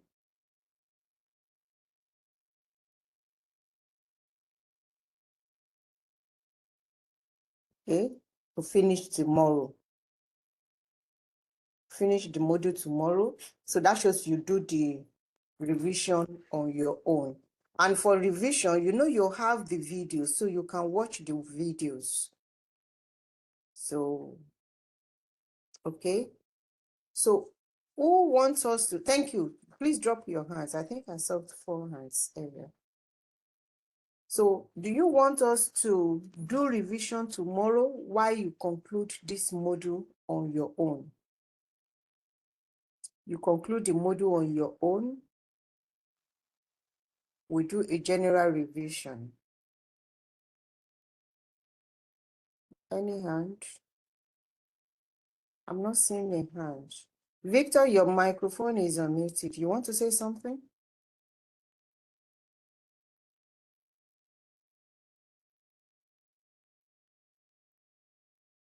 Some people are not saying anything. Okay, you don't want anything tomorrow. You are okay. From now, we can leave you. You just go and enter exam. You can do revision. You can finish up. You can do everything on your own. Your hands up, please. Your digital hands. Raise up your digital hands. Okay. So, finish up this module tomorrow. Take the largest votes. Although it's 4 people that voted, other did not. So that shows we'll continue this class tomorrow. Now, Instructor Prince. Yes, ma'am. Yeah, what's your availability tomorrow? Tomorrow I'm available. Okay. Yes, So, I am. all right. Thank you. Thank you so much. So same time, let's finish tomorrow. Okay, Please. okay, sure. My people are tired. Some have even slept. It's already been 3 hours into the meeting, I understand. Yes, I know it's not easy. And this is adult school. All of them don't go work earlier. To come back now to come and do this cybersecurity 3 hours, it's Most wanna of them break them. must be tired, really tired. Yes. So thank you very much, guys, for coming. Let's call it a wrap. And Instructor Prince, thanks for your availability. We appreciate you. And thanks for showing us consideration too. So, by God's grace, guys, let's meet here tomorrow and finish up. If we finish on time, we will just have a quick overview. But even irrespective of when we finish, I will tell you some things you need to know about the exam so that you will not just go blinded. So I will tell you some things. So please, if you can, go and do your, what is it called? Your survey. Please go and, people forget survey after exam. They forget survey after exam. Don't push your survey till after exam. Your survey portal is opened now. Please, you've done module 1, module 2, no, there's nothing you want to know about if this course is good or is not good that you've not known. Please go and do the survey so that you will not get carried away. You pass your exam and you don't do the survey. If you don't do the survey, Cisco will not release your certificate. It's not from us, it's them. Kike Lomo, you wanted to say something? Yes, thank you so much for the information, because I was wondering, because I just finished the labs in module 5 today, and I did 1 or 2 question sections in module 6 today. So, and I discovered that the module 6 is voluminous, and it's something that we have to use the laptop for in one of the labs. So that's the reason why I even came online. So I'll wait and do the survey before I go to bed, so that it won't disturb the revision. Okay. Thank you so much, man. I'm grateful. You're welcome. It's a pleasure, my sister. So please, that is it too, so that you will not forget, please. In fact, go and write it. Write it in your class for those that are not here. Please tell them, go and do your survey. Guys, go and do your survey so that you will not forget. Because it's painful. You've suffered this much. You will write an exam. You pass exam. Now there will be no certificates. And it's not us. It's within our power.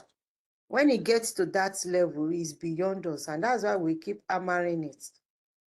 The way exam is to you, that is how survey is to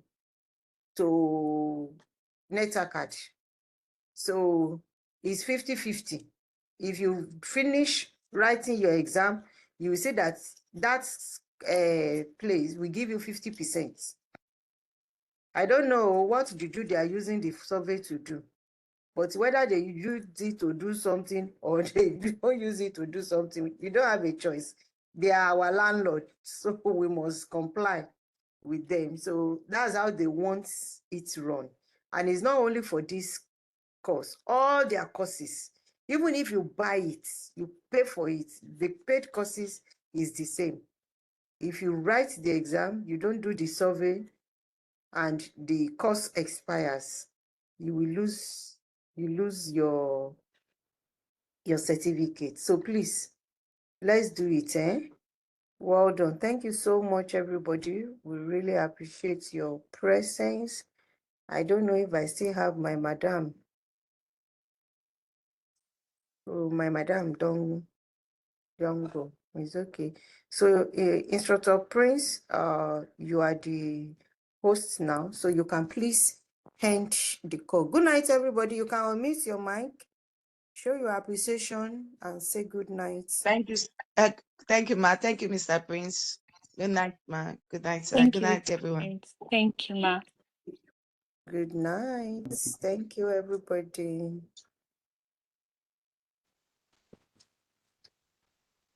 All right, Instructor Prince, you can please end the call. Okay, See sure. you tomorrow, dear. Thank you. Thank you so much for coming. I appreciate the sacrifice. Welcome, Ma. So, good night to everyone as well. Would end the call just now. Okay, thank you.